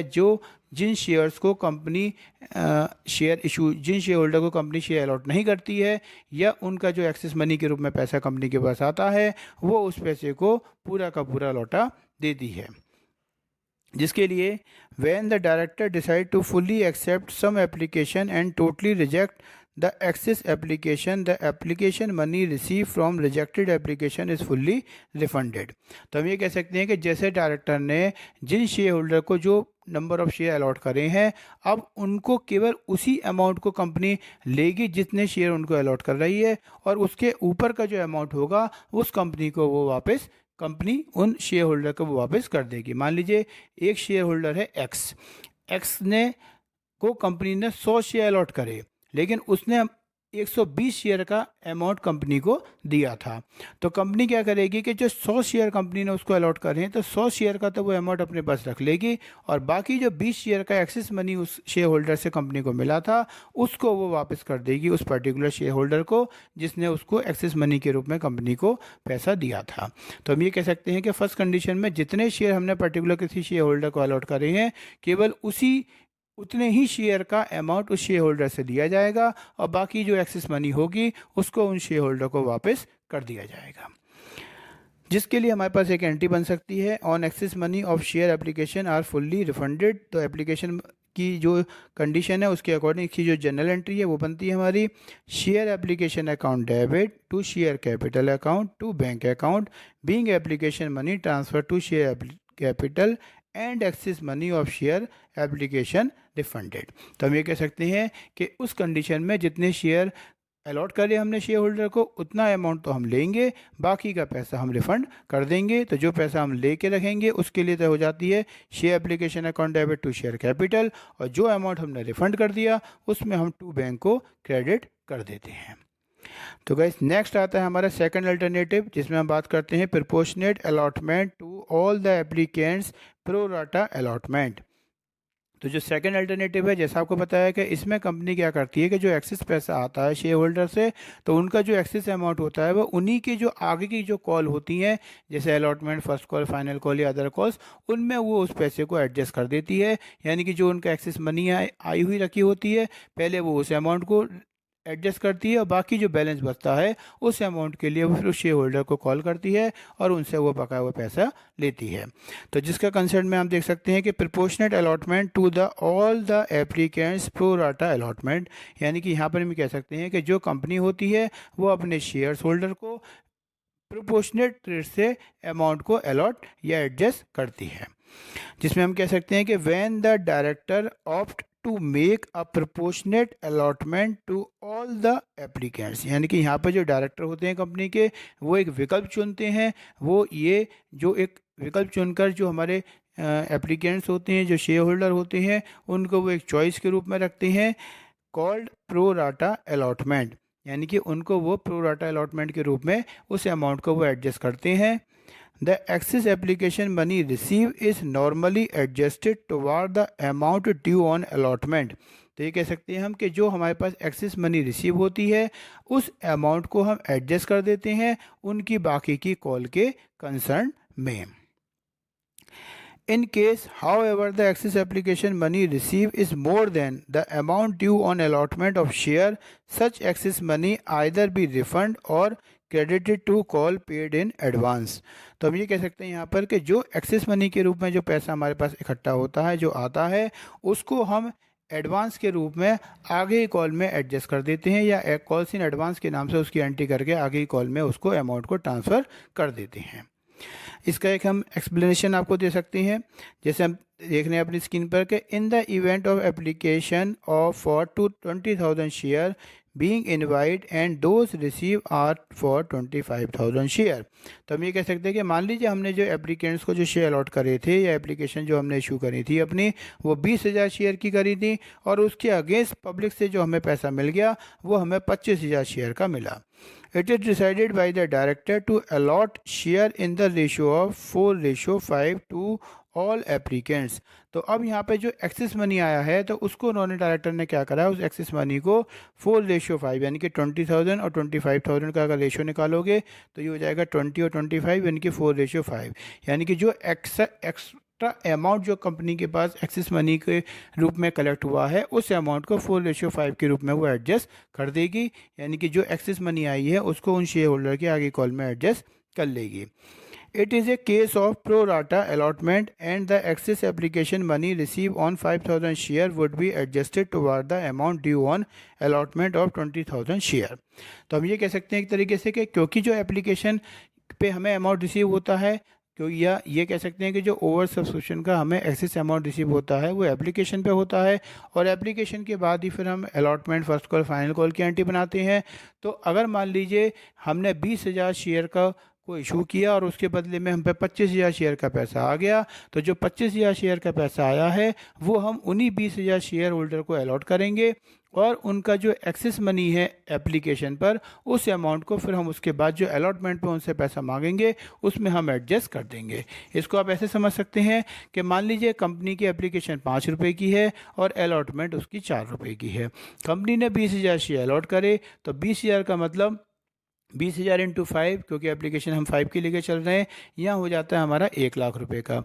लेकिन हम पे आ गए शेयर कितने, 25,000। कितने रुपए के हिसाब से, एप्लीकेशन 5 की है तो 5 के हिसाब से। तो हम पे आना चाहिए था 1,00,000 रुपये, 20,000 इंटू 5, लेकिन आ गए हमारे पास 25,000 इंटू 5, 1,25,000 रुपये। तो इसका मतलब 1,25,000 में से हमने 1,00,000 घटाया तो 25,000 रुपये हमारे पास एडवांस के रूप में आ गए। अब उस एडवांस को अमाउंट जो है हमारा जो एप्लीकेशन पर हमें रिसीव हुआ उसी को ही हम ओवर सब्सक्रिप्शन कहेंगे। तो ओवर सब्सक्रिप्शन का जो अमाउंट है 25,000 रुपये का, अब उस अमाउंट को हम क्या करेंगे कि जब हम उन शेयर होल्डर से अलॉटमेंट का पैसा मांगने जाएंगे, अब अलॉटमेंट का कितने रुपए का है, एक 4 रुपये की कॉल है और शेयर कितने हैं जो अलॉट करें, 20,000। तो इसका मतलब 20,000 इंटू 4 हो गए 80,000। अब हम अलॉटमेंट पे उससे 80,000 रुपये लेंगे, लेकिन हम पे एडवांस में कितना पैसा आ गया ओवर सब्सक्रिप्शन का, 25,000। तो अब 80,000 में से हम ये 25,000 रुपये को घटा देंगे तो जो बैलेंस अमाउंट होगा वो अमाउंट हम रिसीव करेंगे अलॉटमेंट पर, किससे, शेयर होल्डर से। तो ये कंडीशन कहलाती है आपकी प्रो राटा अलॉटमेंट की। तो गाइस नेक्स्ट आता है इसकी जनरल एंट्री कि जो हम सेकंड अल्टरनेटिव है इसकी जनरल एंट्री क्या बना सकते हैं। तो वो आप अपनी स्क्रीन पर देख रहे हैं, proportionate allotment to all the applicants pro rata allotment, जिसकी एंट्री बन जाती है हमारी journal entry to adjust share application money में share application account debit, to share capital account, to share allotment account और टू कॉल्स इन एडवांस। यानी कि जो हमारे पास एप्लीकेशन का पैसा आता है, पहले हम एप्लीकेशन का पैसा जो अपने पास रखेंगे उसको टू शेयर कैपिटल के नाम से रखेंगे। उसके बाद जो पैसा हमने अलॉटमेंट पे एडजस्ट करना है वो टू शेयर अलॉटमेंट के नाम से आ जाएगा, और जो पैसा हमें कॉल्स इन एडवांस के रूप में एडजस्ट करना है तो वो टू कॉल्स इन एडवांस के रूप में आ जाएगा। तो इस तरीके से इसकी एंट्री बन जाएगी। इसकी नरेशन हम देखें तो being application money transfer to share capital and excess money of share application adjusted on allotment account and ahead calls in advance account. तो हम ये कह सकते हैं कि जो एप्लीकेशन का पैसा है वो तो कंपनी शेयर कैपिटल में ट्रांसफ़र कर देगी, और उसके अलावा जो ओवर सब्सक्रिप्शन का पैसा एक्सेस मनी के रूप में कंपनी को एप्लीकेशन पर मिला है उस अमाउंट को वो अलॉटमेंट या आगे की कॉल में एडजस्ट कर सकती है, जिसकी एंट्री आपको हमने ये बनाई है। तो गाइस नेक्स्ट आता है हमारा थर्ड अल्टरनेटिव। इसकी हम बात करते हैं, जैसे इसमें कहा है combination of the above two alternative, यानी कि जो भी आपको हमने टू अल्टरनेटिव बताए, पहला बताया कि सारा का सारा पैसा हम लौटा दें और दूसरा पैसा बताया कि सारा का सारा पैसा आगे कॉल में एडजस्ट कर लें। तो अब ये आता है यहाँ पर थर्ड अल्टरनेटिव कॉम्बिनेशन में ऑफ अबव टू अल्टरनेटिव में। तो हम ये कह सकते हैं कि इसमें हम अब कुछ पैसा तो हम लौटा देंगे और कुछ पैसा हम आगे कॉल में एडजस्ट कर देंगे, उसी को हम थर्ड अल्टरनेटिव या combination of the above two alternative कह सकते हैं। तो जैसा आप अपनी स्क्रीन पर देख रहे हैं, the directors can adopt a combination of the above two alternative which happens to be most common course adopt in practice. तो हम ये कह सकते हैं कि जो डायरेक्टर होते हैं वो क्या करते हैं कि कॉम्बिनेशन भी ले सकते हैं इन दो अल्टरनेटिव को मिलाकर, और उसमें हम ये देख सकते हैं कि भाई कुछ अमाउंट तो हम आगे कॉल में एडजस्ट कर दें और कुछ अमाउंट को हम रिफंड कर दें। In such a case the application for some share are rejected outright. इसमें कह सकते हैं कि इस कंडीशन में जो शेयर होल्डर का जो एक्सेस मनी का पैसा आया होता है या जो ऐसे शेयर से पैसा आया होता है जिनको कंपनी शेयर अलॉट नहीं करना चाहती है, तो उनका पैसा तो वो शेयर क्या होल्डर को वापस कर देगी, उनको राइट शेयर इशू करने का ख़त्म कर देगी। And pro rata allotment is made to the remaining applicants, और जिन शेयर होल्डर को कंपनी ने शेयर अलॉट कर रहे हैं, जो बाकी के बचे हुए एप्लीकेंट्स होते हैं, उनको वो एक्सेस मनी का अमाउंट आगे की कॉल में वो एडजस्ट कर देगी। Money receive from the applicants, तो अब ये कह सकते हैं इसमें यहाँ पर कि रेट अलॉटमेंट, जैसे भी बताया आपको हमने यहाँ पर कि द मनी और rejected applicants is fully refunded and the excess application money receive from the applicants to whom pro rata allotment has been made in adjusted toward the amount due on allotment of share allotted. तो हम ये कह सकते हैं एक तरीके से कि कंपनी जिन शेयर होल्डर को शेयर अलॉट करती है उनकी जो एक्सेस मनी है वो उनकी जो आगे कॉल होंगी, जैसे एप्लीकेशन पे जो एक्सेस मनी हमें रिसीव हुई तो वो कॉल वो आगे की जो अलॉटमेंट फर्स्ट कॉल या एड कॉल होंगी उनमें वो एडजस्ट कर देगी। फॉर एग्जांपल हम यहाँ देख सकते हैं कि in the event of applicant of 10,000 share being invited, हमने 10,000 शेयर कंपनी ने इशू करे पब्लिक को, those receive are for 15,000 share, जबकि कंपनी से हमें पैसा मिला, कंपनी को जो शेयर होल्डर से पैसा मिला वो 15,000 शेयर का मिला, यानी कि 5,000 शेयर का पैसा एक्सेस रूप में मिला। The director decided to reject the application for 2,500 share outright, अब डायरेक्टर ने इसमें से 2,500 शेयर का पैसा तो रिफंड करने का डिसीजन लिया, यानी कि जो एक्सेस मनी 5,000 शेयर की आई उसमें से 2,500 शेयर का पैसा तो डायरेक्टर ने क्या किया, रिफंड करने की बात करी। And to make a pro rata allotment of 10,000 share to be applicant for remaining 12,500 share so that 4 share are allotted for every 5 share applied. तो हम ये कह सकते हैं कि जैसे कंपनी ने 10,000 शेयर अलॉट करे, कंपनी के पास 15,000 शेयर के एप्लीकेशन आए, उसमें से 2,500 शेयर कंपनी ने लौटा दिए, बाकी जो 2,500 बचे, यानी कि 15,000 में से 2,500 गए तो 12,500 शेयर बचे। अब इन 12,500 शेयर को कंपनी ने 10,000 शेयर के रूप में अलॉट कर दिया, यानी कि जिन्होंने 5 शेयर कंपनी से मांगे थे उनको कंपनी ने 4 शेयर दिए, और जो 1 शेयर उनका एक्स्ट्रा आ गया उस अमाउंट को उन्होंने आगे की कॉल में एडजस्ट कर दिया।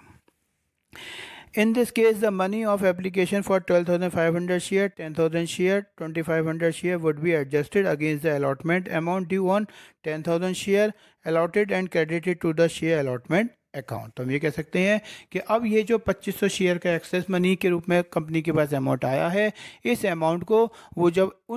जिन शेयर होल्डर को कंपनी ने 10,000 शेयर अलॉट करे हैं, उन 10,000 शेयर का जब कंपनी अलॉटमेंट पे पैसा मांगने जाएगी या अलॉटमेंट का कंपनी उनसे जब पैसा मांगेगी, तो उन 10,000 शेयर में से पैसा मांगते समय जो एडवांस में 2,500 शेयर का पैसा आया हुआ है उसको वो डिडक्ट कर देगी, और जो बचा हुआ अमाउंट है वो अलॉटमेंट पर वो रिसीव शेयर होल्डर से कर लेगी। तो गाइज आइए समझते हैं इसकी जनरल एंट्री के बारे में, कि जो थर्ड अल्टरनेटिव है इसकी अगर हम जनरल एंट्री की बात करें तो इसकी एंट्री बन जाती है share application account debit, to share capital account, to share allotment account, to calls in advance account और टू बैंक अकाउंट। यानी कि सबसे पहले जो शेयर एप्लीकेशन पे अमाउंट आया है वो हम डेबिट कर देंगे टोटल, उसमें से जितना हमने एप्लीकेशन पे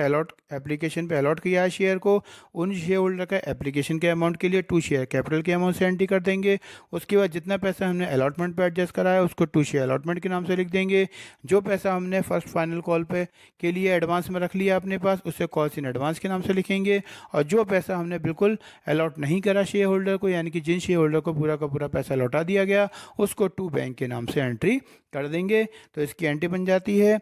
being application money transfer to share capital account and partly excess money of share application adjusted on allotment account and costs in advance account and remaining excess money refunded। तो हम ये कह सकते हैं कि जो एप्लीकेशन पे हमें टोटल अमाउंट रिसीव हुआ, सबसे पहले उसमें से हमने जितने शेयर अलॉट करे शेयर होल्डर को उसका एप्लीकेशन का अमाउंट रखा, उसके बाद जो एक्सेस मनी आई उसमें से कुछ अमाउंट हमने अलॉटमेंट पे एडजस्ट करा, कुछ हमने फर्स्ट फाइनल कॉल पे एडजस्ट करा, और बाकी जो कुछ बचा अमाउंट है एक्सेस जिनको हमने शेयर अलॉट नहीं करे थे उनको हमने टू बैंक के नाम से उन शेयर को रिफंड कर दिया। तो गाइस ये जो भी बात करी थी वो हमने ओवर सब्सक्रिप्शन के बारे में बात करी थी। अब हम आपसे बात करते हैं अंडर सब्सक्रिप्शन ऑफ शेयर के बारे में। तो गाइस ये भी एक हमारा टॉपिक होता है अंडर सब्सक्रिप्शन ऑफ शेयर। ये टॉपिक होता है कि जब कंपनी ने जो शेयर इशूड करे हैं उससे कम के लिए एप्लीकेशन फॉर्म हमारे पास रिसीव होते हैं, या हम ये भी कह सकते हैं कि ये ओवर सब्सक्रिप्शन का जस्ट अपोजिट होता है। ओवर सब्सक्रिप्शन में जितने शेयर हमने इशूड करे उससे ज़्यादा के एप्लीकेशन फॉर्म आते हैं, जबकि अंडर सब्सक्रिप्शन में जितने शेयर कंपनी ने इशूड करे उससे कम के लिए एप्लीकेशन फॉर्म कंपनी के पास आते हैं, तो उसे हम अंडर सब्सक्रिप्शन की कंडीशन बोलते हैं। तो हम जैसे इसका मीनिंग समझें कि in case the applicant receive are less than the number of share offer to the public, the issue is term as under subscription of share. It is a situation where number of share applied for is less than the number of which application have been invited for subscription। तो हम ये कह सकते हैं कि under subscription condition में company के पास जितने एप्लीकेशन फॉर्म आते हैं उन्हीं एप्लीकेशन या जितने नंबर्स के लिए शेयर के लिए एप्लीकेशन कंपनी के पास आती हैं उन्हीं नंबर्स को कंपनी को सब्सक्राइब या सब्सक्रिप्शन करना होगा, वो फिर उनको अपनी तरफ से बढ़ा नहीं सकती है। जैसे मान लीजिए कंपनी ने 1 लाख शेयर के लिए पब्लिक में इशू करे, पब्लिक से 80,000 शेयर का ही एप्लीकेशन का पैसा आया, तो फिर कंपनी को अब 80,000 शेयर को ही आगे सब्सक्राइब कैपिटल के रूप में रखना होगा। वो 80,000 शेयर को अपने आप 1 लाख नहीं कर सकती है,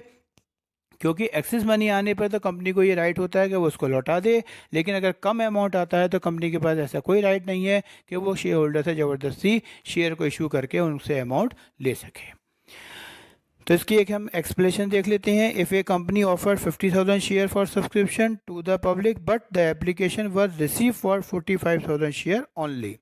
तो हम ये कह सकते हैं कि जब कंपनी ने पब्लिक को 50,000 शेयर के लिए अप्लाइड करा, यानी कि 50,000 शेयर कंपनी ने पब्लिक में इशू करे, लेकिन पब्लिक के द्वारा उस 50,000 के बदले में केवल 45,000 शेयर का ही पैसा रिसीव हुआ, तो वो कंडीशन अंडर सब्सक्रिप्शन की कंडीशन कहलाएगी। In such a situation the allotment will B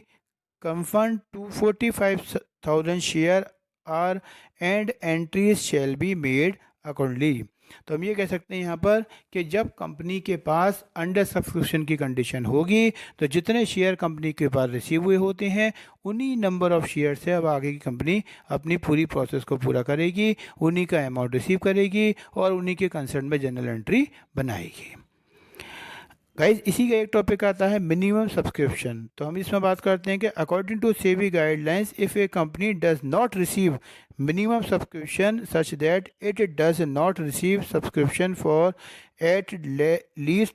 90% of the entire share issued, it can not allot the share. As a result it will have to refund the application money to the subscribers। तो हम ये कह सकते हैं guys कि यहाँ पर company के पॉइंट ऑफ व्यू से जो मिनिमम सब्सक्रिप्शन का अमाउंट है वो कंपनी को मेंटेन रखना ज़रूरी होता है। अगर मिनिमम सब्सक्रिप्शन का अमाउंट कंपनी के पास कलेक्ट नहीं हो पाता है तो फिर कंपनी उन शेयर को इशू नहीं कर सकती है और जो पैसा कंपनी के पास आया होता है वो कंपनी उन्हें वापस कर देती है। तो मिनिमम सब्सक्रिप्शन का मतलब होता है कि वो अमाउंट जो कम से कम कंपनी के पास एप्लीकेशन पर आना ज़रूरी होता है उसे मिनिमम सब्सक्रिप्शन कहते हैं। अगर इतना अमाउंट कंपनी के पास नहीं आया तो फिर कंपनी वो शेयर को अलॉट नहीं कर सकती है, इशू नहीं कर सकती है और जो पैसा कंपनी के पास शेयर होल्डर से आया है वो उसे कंपनी को वापस करना होगा। जैसे हम यहाँ देख सकते हैं कि अकॉर्डिंग टू सेबी गाइडलाइन, यानी कि सेबी की गाइडलाइंस के अकॉर्डिंग हम बात करें तो जो मिनिमम सब्सक्रिप्शन का अमाउंट है वो आपका 90% of the entire share issued है, यानी कि जितना कंपनी शेयर इशूड कर रही है, जितने एप्लीकेशन के लिए शेयर इशूड कर रही है उसका 90% शेयर का पैसा कंपनी के पास आना ज़रूरी चाहिए। जैसे मान लीजिए कंपनी ने 50,000 शेयर इशूड करे तो फिर कंपनी के पास कम से कम 45,000 शेयर, यानी कि 50,000 का 90% 45,000 शेयर का अमाउंट कंपनी के पास आना ज़रूरी होगा। अगर इससे कम अमाउंट आता है तो फिर उन अमाउंट कंपनी को शेयर को वापस करना होगा, यानी कि उस कंडीशन में कंपनी शेयर इशूड नहीं कर सकती है। मान लीजिए कंपनी के पास 60,000 शेयर कंपनी ने इशू करे और कंपनी के पास जो एप्लीकेशन आई वो आई कंपनी के पास 50,000 शेयर की, तो उस कंडीशन में फिर कंपनी उनको शेयर अलॉट नहीं कर सकती है क्योंकि 60,000 का 90% जो होगा आपका वो होगा आपका कितना 54,000 शेयर, यानी कि कम से कम अगर कंपनी 60,000 शेयर पब्लिक में इशू करती है तो कम से कम कंपनी को 54,000 का शेयर का एप्लीकेशन का पैसा शेयर होल्डर से लेना ज़रूरी होगा। अगर शेयर होल्डर 54,000 से कम के लिए एप्लीकेशन फॉर्म कंपनी के पास भेजते हैं तो फिर कंपनी को वो शेयर इशू नहीं कर सकती है, उनका पैसा कंपनी को लौटा के इसको बंद करना होगा। इसकी अगर हम अकाउंटिंग ट्रीटमेंट की बात करें तो in case of under subscription accounting entries are pass on the basis of share application because allotment is made is full to be the all the applicants. तो अगर अंडर सब्सक्रिप्शन की बात करें तो फिर जितने शेयर कंपनी के पास आते हैं उन्हीं नंबर ऑफ शेयर से कंपनी को अपनी सारी एंट्री और उसकी ट्रीटमेंट को करना होगा, उनके से ज़्यादा वो अपने आप से नहीं बढ़ा सकती है। तो गाइस ये आज का जो टॉपिक हमने आपको बताया इसमें हमने आपको बताया ओवर सब्सक्रिप्शन और अंडर सब्सक्रिप्शन के बारे में। ओवर सब्सक्रिप्शन में बताया कि जितने शेयर कंपनी शूट करती है जब उससे ज़्यादा के एप्लीकेशन फॉर्म कंपनी के पास आ जाती हैं तो वो ओवर सब्सक्रिप्शन होती है, और जिसमें कंपनी के पास उस अमाउंट को एडजस्ट करने के लिए 3 अल्टरनेटिव होती हैं कि या तो वो सारा का सारा पैसा एक्सेस मनी का वापस कर दे, या सारा का सारा एक्सेस मनी का पैसा आगे कॉल में एडजस्ट कर दे, या फिर वो एक्सेस मनी का कुछ पैसा तो लौटा दे और कुछ पैसा आगे कॉल में एडजस्ट कर दे, जिनको हम प्रो राटा अलॉटमेंट भी कहते हैं। और दूसरा हमने बताया आपको अंडर सब्सक्रिप्शन के बारे में, जिसमें हमने आपको बताया कि कंपनी के पास जितने शेयर छूट होते हैं जब उससे कम के लिए एप्लीकेशन फॉर्म आते हैं तो वो अंडर सब्सक्रिप्शन की कंडीशन कहलाती है। इसमें जितने नंबर ऑफ़ शेयर कंपनी के पास आते हैं उन्हीं नंबर ऑफ़ शेयर से कंपनी को एंट्री और आगे की जो प्रोसेस है उसको पूरा करना होता है। इसमें एक बात ध्यान रखनी होती है कि सेबी की गाइडलाइंस के अकॉर्डिंग कंपनी के पास जितने शेयर अलॉट इशू करे हैं उसका कम से कम 90% अमाउंट कंपनी के पास आना ज़रूरी होता है, तभी वो उन शेयर को अलॉट कर सकती है। फॉर एग्जांपल मान लीजिए कंपनी ने 1 लाख शेयर इशू करे तो उसके पास कम से कम 90,000 शेयर का एप्लीकेशन फॉर्म आने चाहिए। अगर 90,000 से कम आते हैं तो फिर वो कंपनी उन शेयर को इशू नहीं कर सकती है। तो गाइज़ ये टॉपिक था हमारा, जो हमारा अभी सेशन चल रहा है terms of issue of share का, उसका ओवर सब्सक्रिप्शन और अंडर सब्सक्रिप्शन। हमें उम्मीद है कि आपको समझ में आया होगा, पसंद आया।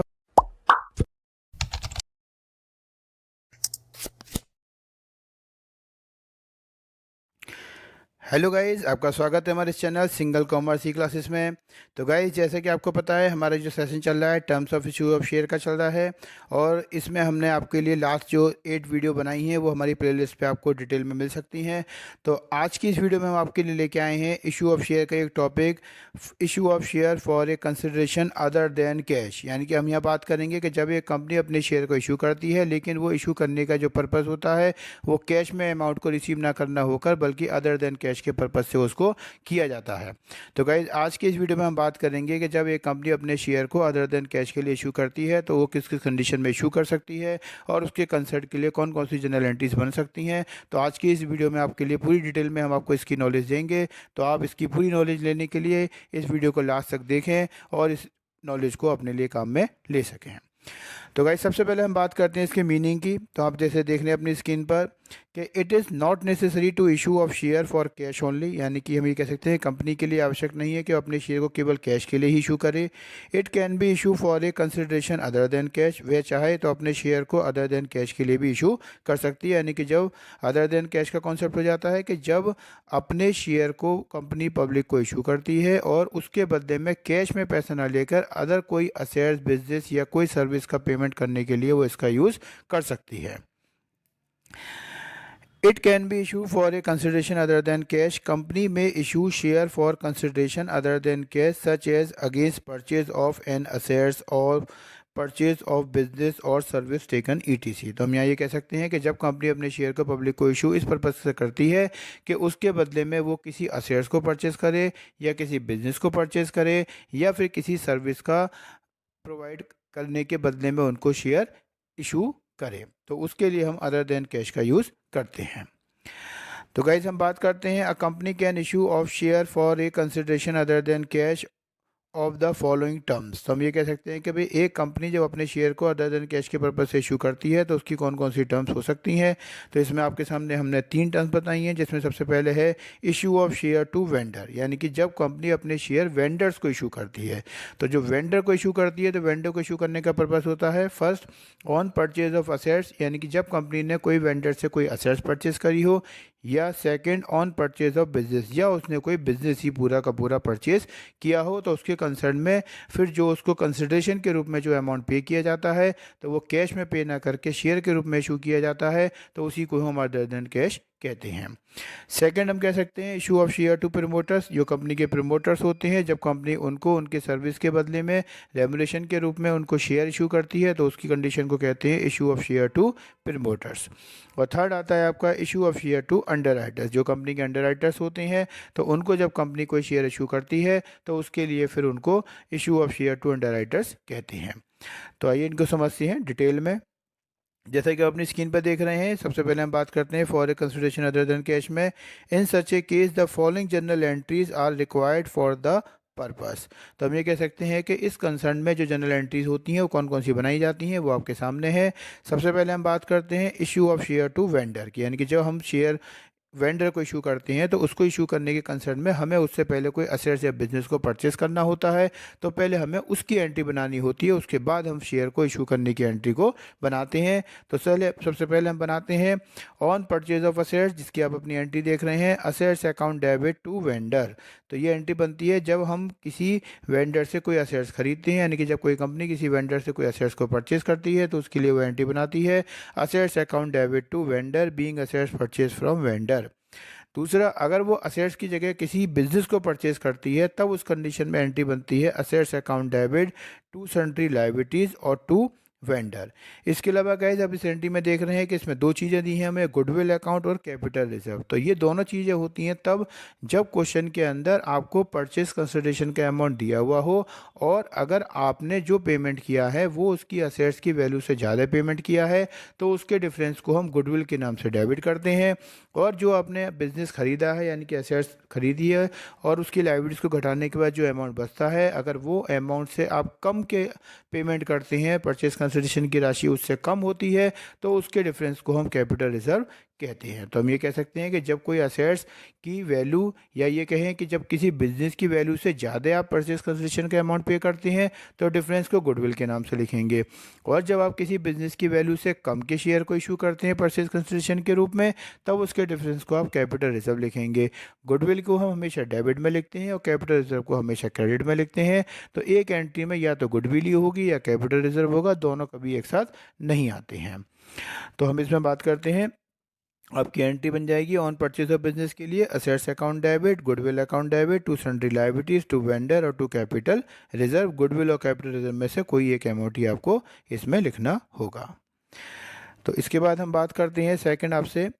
कि जैसे आप देखो हमने स्टार अपने इस एंट्री में हमने आपको थोड़ा समझाने के लिए आप देखेंगे तो गुडविल के आगे 1 स्टार बनाया है और कैपिटल रिजर्व के आगे 2 स्टार बनाए हैं। तो हमने इसलिए बनाए कि इसके बारे में जो एक इन्फॉर्मेशन है वो आपको हम दे सकें। जैसे कि हम फर्स्ट स्टार जो गुडविल की बात करें हम, तो हम उसमें कहते हैं कि if purchase consideration given is more than net assets then difference is debited to goodwill account, it is a case of purchase goodwill, hence we will recorded in the books. तो हम ये कह सकते हैं कि जब परचेज कंसिडरेशन का amount आपके नेट असेट्स से ज़्यादा होता है तो उसके डिफरेंस की राशि को हम गुडविल के नाम से लिखते हैं और इसको हम डेबिट करते हैं और इसको रिकॉर्ड में रखना जरूरी होता है। सेकंड हम बात करते हैं, if purchase consideration is given less than net assets then the difference credited to capital reserve. तो हम ये कह सकते हैं कि जब परचेज कंसिडरेशन की राशि नेट असेट्स से कम होती है तब उस कंडीशन में जो उसका डिफरेंस होगा उसे कैपिटल रिजर्व के नाम से बुक में रिकॉर्ड में रखा जाएगा, जिसको कि हम क्रेडिट करते हैं। तो गाइस इस तरीके से हम समझ सकते हैं यहाँ पर कि आइदर गुडविल और capital reserve will appear eight A time. तो हम ये कह सकते हैं कि एक टाइम पर यानी कि एक एंट्री जो आप बनाएंगे उसमें या तो गुडविल ही होगी या कैपिटल रिजर्व होगा, एक एंट्री में दोनों कभी एक साथ नहीं आ सकते हैं। अब गाइस हम यहाँ समझते हैं कि परचेज कंसिडरेशन बेसिकली है क्या। तो इसका मीनिंग समझते हैं यहाँ पर कि purchase consideration is the amount paid by purchasing company in consideration for purchase of assets business from other enterprises. It may be given in the question, otherwise it will be equal to net assets equal to sundry assets minus sundry liabilities.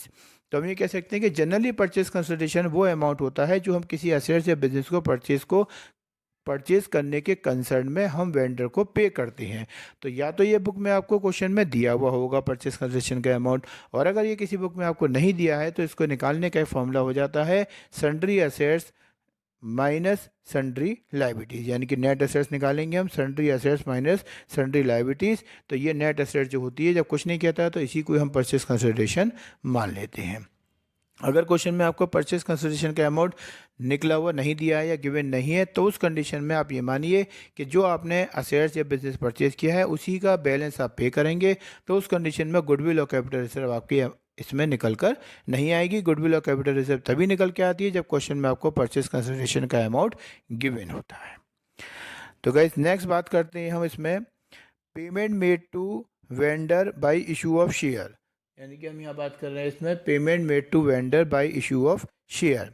तो इसका concept होता है कि जब अब vendor से हमने कोई असेट्स या बिजनेस को परचेज कर लिया जिसकी एंट्री हमने पहले बनाई, उस कंडीशन में हमने वेंडर को क्रेडिट किया था। अब हमें वेंडर का क्या करना है, पेमेंट करना है। तो जो हमें वेंडर का पेमेंट करना है तो उसके लिए फिर हमारे पास जो कंडीशन होती है, तो जैसा हमने लास्ट वीडियो में पहले आपको बताया था कि जनरली शेयर 2 टाइप से इशू हो सकते हैं, एट पार और एट प्रीमियम, और स्पेशल कंडीशन या स्वेट इक्विटी शेयर की कंडीशन में हम उसे डिस्काउंट पर भी इशू कर सकते हैं। तो यहाँ हम बात करते हैं कि हम तीनों कंडीशन में आपको समझाते हैं, तो इसलिए हम यहाँ पर तीनों में आपके सामने हमने एक एंट्री को आपके सामने रखा है। सबसे पहले बात करते हैं हम issued of share at par की, तो उसकी एंट्री बनती है vendors account debit to share capital being issue of share at par. Second बात करते हैं issued of share at premium की, तो उसकी एंट्री बनती है vendors account debit to share capital to security premium reserve account, या सिक्योरिटी प्रीमियम रिजर्व अकाउंट को हम क्रेडिट कर देंगे। इसी तरीके से एंट्री बनती है हमारी issue of share at discount की, तो इसमें हम एंट्री बना लेते हैं vendors debit, vendors account debit discount on issued of share account debit to share capital, तो being issue of share at discount. तो इस तरीके से हम तीनों कंडीशनों की हमने आपको एंट्री बताई है, एट पार, प्रीमियम और डिस्काउंट की। जनरली एट पार और प्रीमियम की एंट्री बनती है, डिस्काउंट पर हम अब नए शेयर को इशू नहीं कर सकते हैं, लेकिन अगर कोई कंपनी स्वेट इक्विटी शेयर को इशू करती है तब उसको वो डिस्काउंट पर भी एंट्री को बना सकती है। तो गाइज नेक्स्ट बात करते हैं हम issued of share to promoters. अब जो प्रमोटर्स होते हैं कंपनी के, जो कंपनी को एक तरीके से जो स्टार्टअप देते हैं, जो कंपनी को जो रनिंग कराते हैं, जो कंपनी के प्रमोटर्स होते हैं, तो कंपनी को स्टार्टअप करने के लिए जो वो अपनी सर्विस कंपनी को देते हैं, और उस सर्विस के बदले में जो कंपनी उनको पे करती है, तो वो कैश में भी पे कर सकती है और शेयर के थ्रू भी। तो यहाँ हम बात कर रहे हैं जब कंपनी अपने प्रमोटर्स का पेमेंट शेयर के थ्रू करती है, तब उसके कंसर्न में कौन सी एंट्री बनाई जा सकती है या कौन कौन सी सिचुएशन हो सकती है, तो वो आपकी स्क्रीन पर है। तो सबसे पहले बात करते हैं हम sometimes company issue share to promoters for their service rendered to the company. तो कहने हैं कि जो कंपनी अपने शेयर को इशू करती है प्रमोटर्स को उनके द्वारा दी गई सर्विस के बदले में। From the accounting point of view, अगर हम अकाउंटिंग के पॉइंट ऑफ व्यू से बात करें तो it is on incorporation cost और फॉर्मेशन एक्सपेंसेस। इस जो सर्विस का जो एक तरीके से जो एक्सपेंसेस होता है उसको अगर अकाउंटिंग के पॉइंट ऑफ व्यू से बात करें तो उसको फिर हम बोलते हैं इनकॉर्पोरेशन कॉस्ट, या उसको हम फॉर्मेशन एक्सपेंसेस भी कह सकते हैं। Hence the amount is debited to incorporation expenses account और प्रीलिमिनरी एक्सपेंसेस अकाउंट। इसको नॉर्मली जो हम बुक्स में आप देखेंगे तो इसकी जो एंट्री होती है वो इनकॉर्पोरेशन एक्सपेंसेस अकाउंट के नाम से या प्रीलिमिनरी एक्सपेंसेस अकाउंट के नाम से भी आप एंट्री को आप रिकॉर्ड या बुक में देख सकते हैं और लिख सकते हैं। तो इसकी अगर हम जनरल एंट्री की बात करें तो इसकी जनरल एंट्री बन जाती है आपकी, जैसे आप देख रहे हैं the general entry pass are, तो इसकी एंट्री बन जाती है incorporation expenses account debit, preliminary expenses account debit to promoters. तो यानी कि जो हमारे एक्सपेंसेस होते हैं इनकॉर्पोरेशन एक्सपेंसेस के रूप में या प्रीलिमिनरी एक्सपेंसेस के रूप में, इनको हम डेबिट कर देंगे, और क्योंकि इनके बदले में पेमेंट किसे करना है, हमें प्रमोटर्स को करना है, तो प्रमोटर्स को हम यहाँ क्रेडिट कर देंगे। तो इस तरीके से एंट्री बन जाती है being amount due to promoters. यहाँ पे हमें एक बात और समझने की है कि इनकॉर्पोरेशन एक्सपेंसेस अकाउंट और preliminary expenses account are written off in year they are incurred from securities premium reserve और statement of profit and loss account. तो हम ये कह सकते हैं कि यहाँ पे जनरली जो ये अमाउंट होता है इनकॉर्पोरेशन एक्सपेंसेस का या फॉर्मेशन एक्सपेंसेस का, तो ये आप अगर सिक्योरिटी प्रीमियम रिजर्व का अमाउंट आपके पास अवेलेबल है या स्टेटमेंट ऑफ P&L अकाउंट में आपके पास इतना बैलेंस अवेलेबल है, तो आप इसको इन अकाउंट से राइट ऑफ भी कर सकते हैं। उसके लिए आप स्टेटमेंट ऑफ रिजर्व या सिक्योरिटी प्रीमियम रिजर्व अकाउंट को डेबिट कर सकते हैं, स्टेटमेंट ऑफ P&L को डेबिट कर सकते हैं, और टू इनकॉर्पोरेशन एक्सपेंसेस या फॉर्मेशन एक्सपेंसेस को क्रेडिट करके इसको राइट ऑफ भी कर सकते हैं।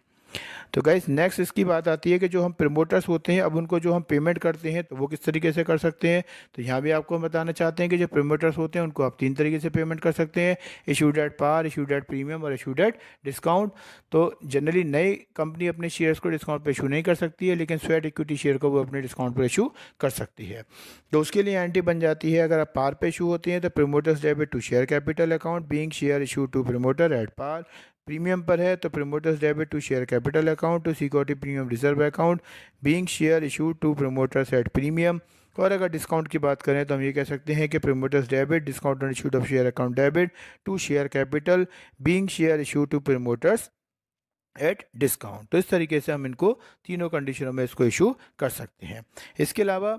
आप देख रहे हैं अपनी स्क्रीन पर कि जो प्रमोटर्स को होते हैं तो आप इसको गुडविल के नाम से भी दिखा सकते हैं, जैसे कि बहुत सी बुक में इनकॉर्पोरेशन एक्सपेंसेस या फॉर्मेशन कॉस्ट के नाम से दिखाया जाता है, और कहीं कहीं पे इसको गुडविल के नाम से भी आप इसे दिखा सकते हैं। तो अगर इसको गुडविल के नाम से दिखाते हैं तो simple issue of share to promoters की अगर बात करें एट पार पर तो एंट्री बन जाती है goodwill account debit to share capital being share issue to promoters at par. अगर प्रीमियम की बात करें तो एंट्री बन जाती है goodwill account debit to share capital account to security premium reserve account being share issue to promoters at premium. और अगर डिस्काउंट की बात करें तो एंट्री बन जाती है goodwill account debit discount on issued of share account debit to share capital being share issue to promoters at discount. तो इस तरीके से दोनों कंडीशन में आप इसको यूज़ कर सकते हैं, इनकॉर्पोरेशन या फॉर्मेशन या प्रीमियम या एक्सपेंसेस के नाम से डेबिट करके टू प्रमोटर्स को क्रेडिट करें और प्रमोटर्स को इसको पेमेंट कर सकते हैं प्रमोटर्स के नाम से, या फिर इसको गुडविल के नाम से भी डायरेक्ट एंट्री बना के इनका पेमेंट कर सकते हैं। तो गाइस नेक्स्ट टॉपिक आता है हमारा issue of share to underwriters, यानी कि जब अपने शेयर हम अंडर राइटर्स को इशू करते हैं तो उसके लिए एंट्री बनती है। तो उसके लिए सबसे पहले हमें जानना होगा कि बेसिकली अंडर राइटर्स कौन होते हैं।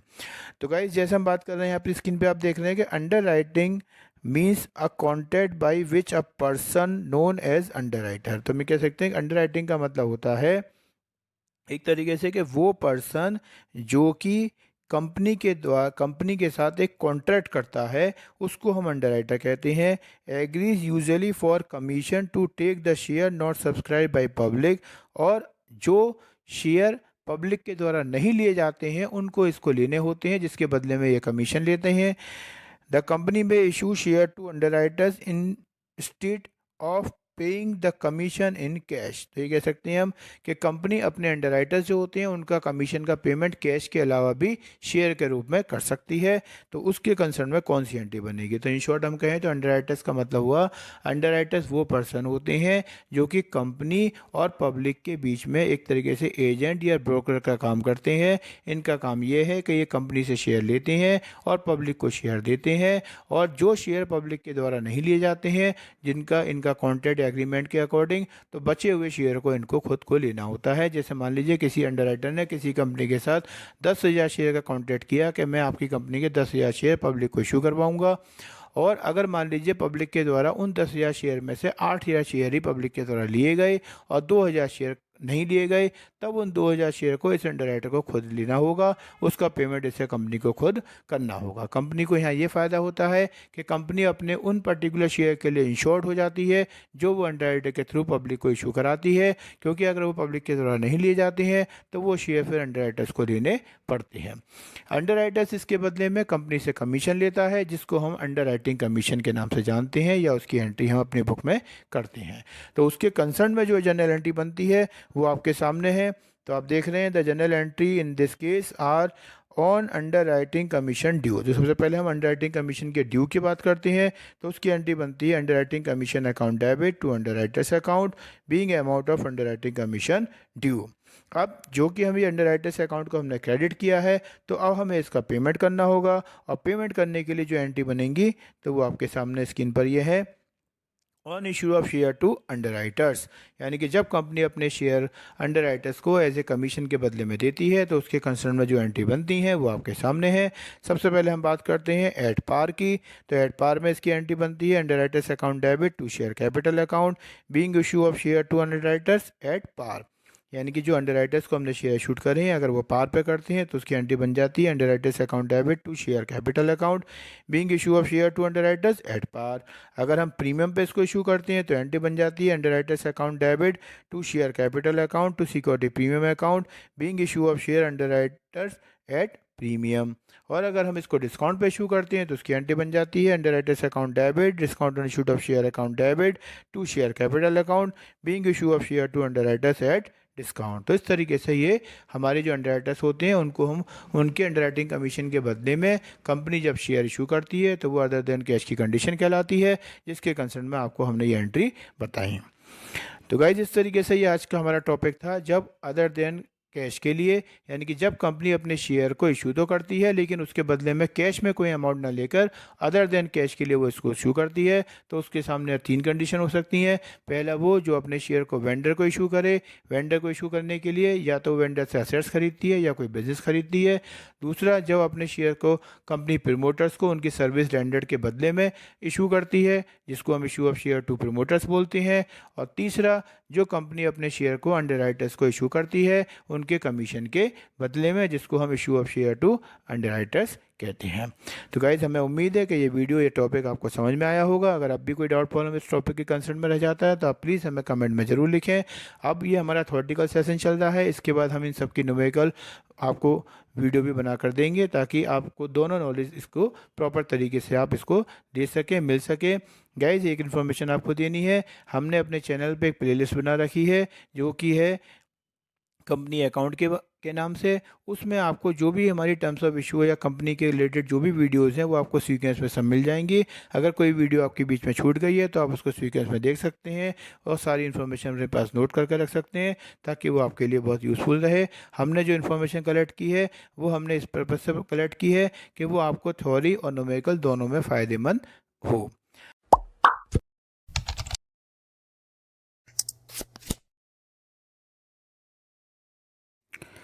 हेलो गाइस, आपका स्वागत है हमारे चैनल सिंगल कॉमर्स की classes a complete solution of commerce education में। तो गाइस, जैसे कि आपको पता है कि हमारा ये सेशन चल रहा था terms of issue of share का, जिसमें हमने आपके लिए लास्ट 9 वीडियो बनाई हैं जो कि हमारी प्लेलिस्ट पे आपको एक सीक्वेंस में मिल सकती हैं। और आज इसका जो थ्योरेटिकल पोर्शन का लास्ट वीडियो है आपकी, वो आपके सामने लेके आए हैं, जिसका टॉपिक है 4 फीचर ऑफ शेयर। तो गाइज, आज हम बात करेंगे 4 फीचर ऑफ शेयर की कि कंपनी के पॉइंट ऑफ व्यू से जो शेयर होते हैं अगर उनको 4 फीचर किया जाता है तो उसकी क्या टर्म्स कंडीशन होती हैं और एक कंपनी अपने शेयर को 4 फीचर कब कर सकती है। तो गाइस, समझते हैं हम इसके बारे में डिटेल में। तो आपको इसकी पूरी नॉलेज लेनी है तो आप हमारे साथ इस वीडियो को एंड तक ज़रूर देखें और इसमें जो भी कंसर्न चीज़ें आप अपने पास नोट करके आप अपने यूज़ में उनको ले सकते हैं। तो गाइस, समझते हैं हम 4 फीचर ऑफ शेयर के बारे में। जैसा आप अपनी स्क्रीन पर देख रहे हैं इसमें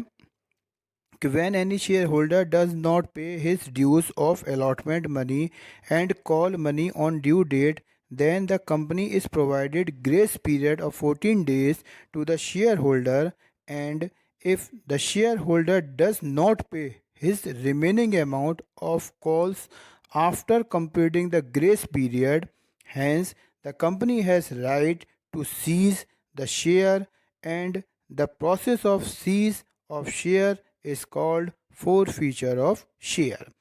तो गाइज, हम ये कह सकते हैं कि जब कंपनी की बात करते हैं तो कंपनी की जो कॉल की ड्यू डेट होती है, तो जब किसी शेयर होल्डर के द्वारा अपनी किसी ड्यू डेट पर कॉल का अमाउंट नहीं दिया जाता है तो कंपनी फिर उन शेयर होल्डर को 14 डेज़ का ग्रेस पीरियड देती है कि आप 14 डेज़ में हमारा जो अनपेड अमाउंट है उसे पे कर दें। तो अगर शेयर होल्डर के द्वारा उन 14 डेज़ में भी उस अनपेड अमाउंट को पे नहीं किया जाता है, तब कंपनी के पास एक राइट होता है कि वे उन शेयर को सीज़ कर दे, यानी कि उन शेयर को कैंसिल कर दे। और उन शेयर को सीज़ करने का जो प्रोसेस होता है उसी को ही हम 4 फीचर ऑफ शेयर कहते हैं। तो हम इन शॉर्ट कह सकते हैं कि जब किसी शेयर होल्डर के द्वारा अपनी किन्हीं कॉल का पैसा ड्यू डेट पर नहीं दिया जाता है, जिसको हम कॉल्स इन एरियर भी बोलते हैं, तो जो कॉल्स इन एरियर का अमाउंट होता है, यदि वो 14 डेज़ के ग्रेस पीरियड कंपनी के द्वारा दिए जाने के बाद भी अगर पे नहीं किया जाता है, तब फिर कंपनी के पास ये राइट होता है कि वे उन शेयर को सीज़ कर दे। और कंपनी के द्वारा जो शेयर सीज़ किए जाते हैं उन्हीं को हम 4 फीचर ऑफ शेयर कहते हैं। तो इफेक्ट ऑफ द 4 फीचर, इसकी अगर हम इफेक्ट की बात करें तो हम देख सकते हैं the name of the shareholder is removed from the register of member and amount already receive on the share has as forfeited to the company.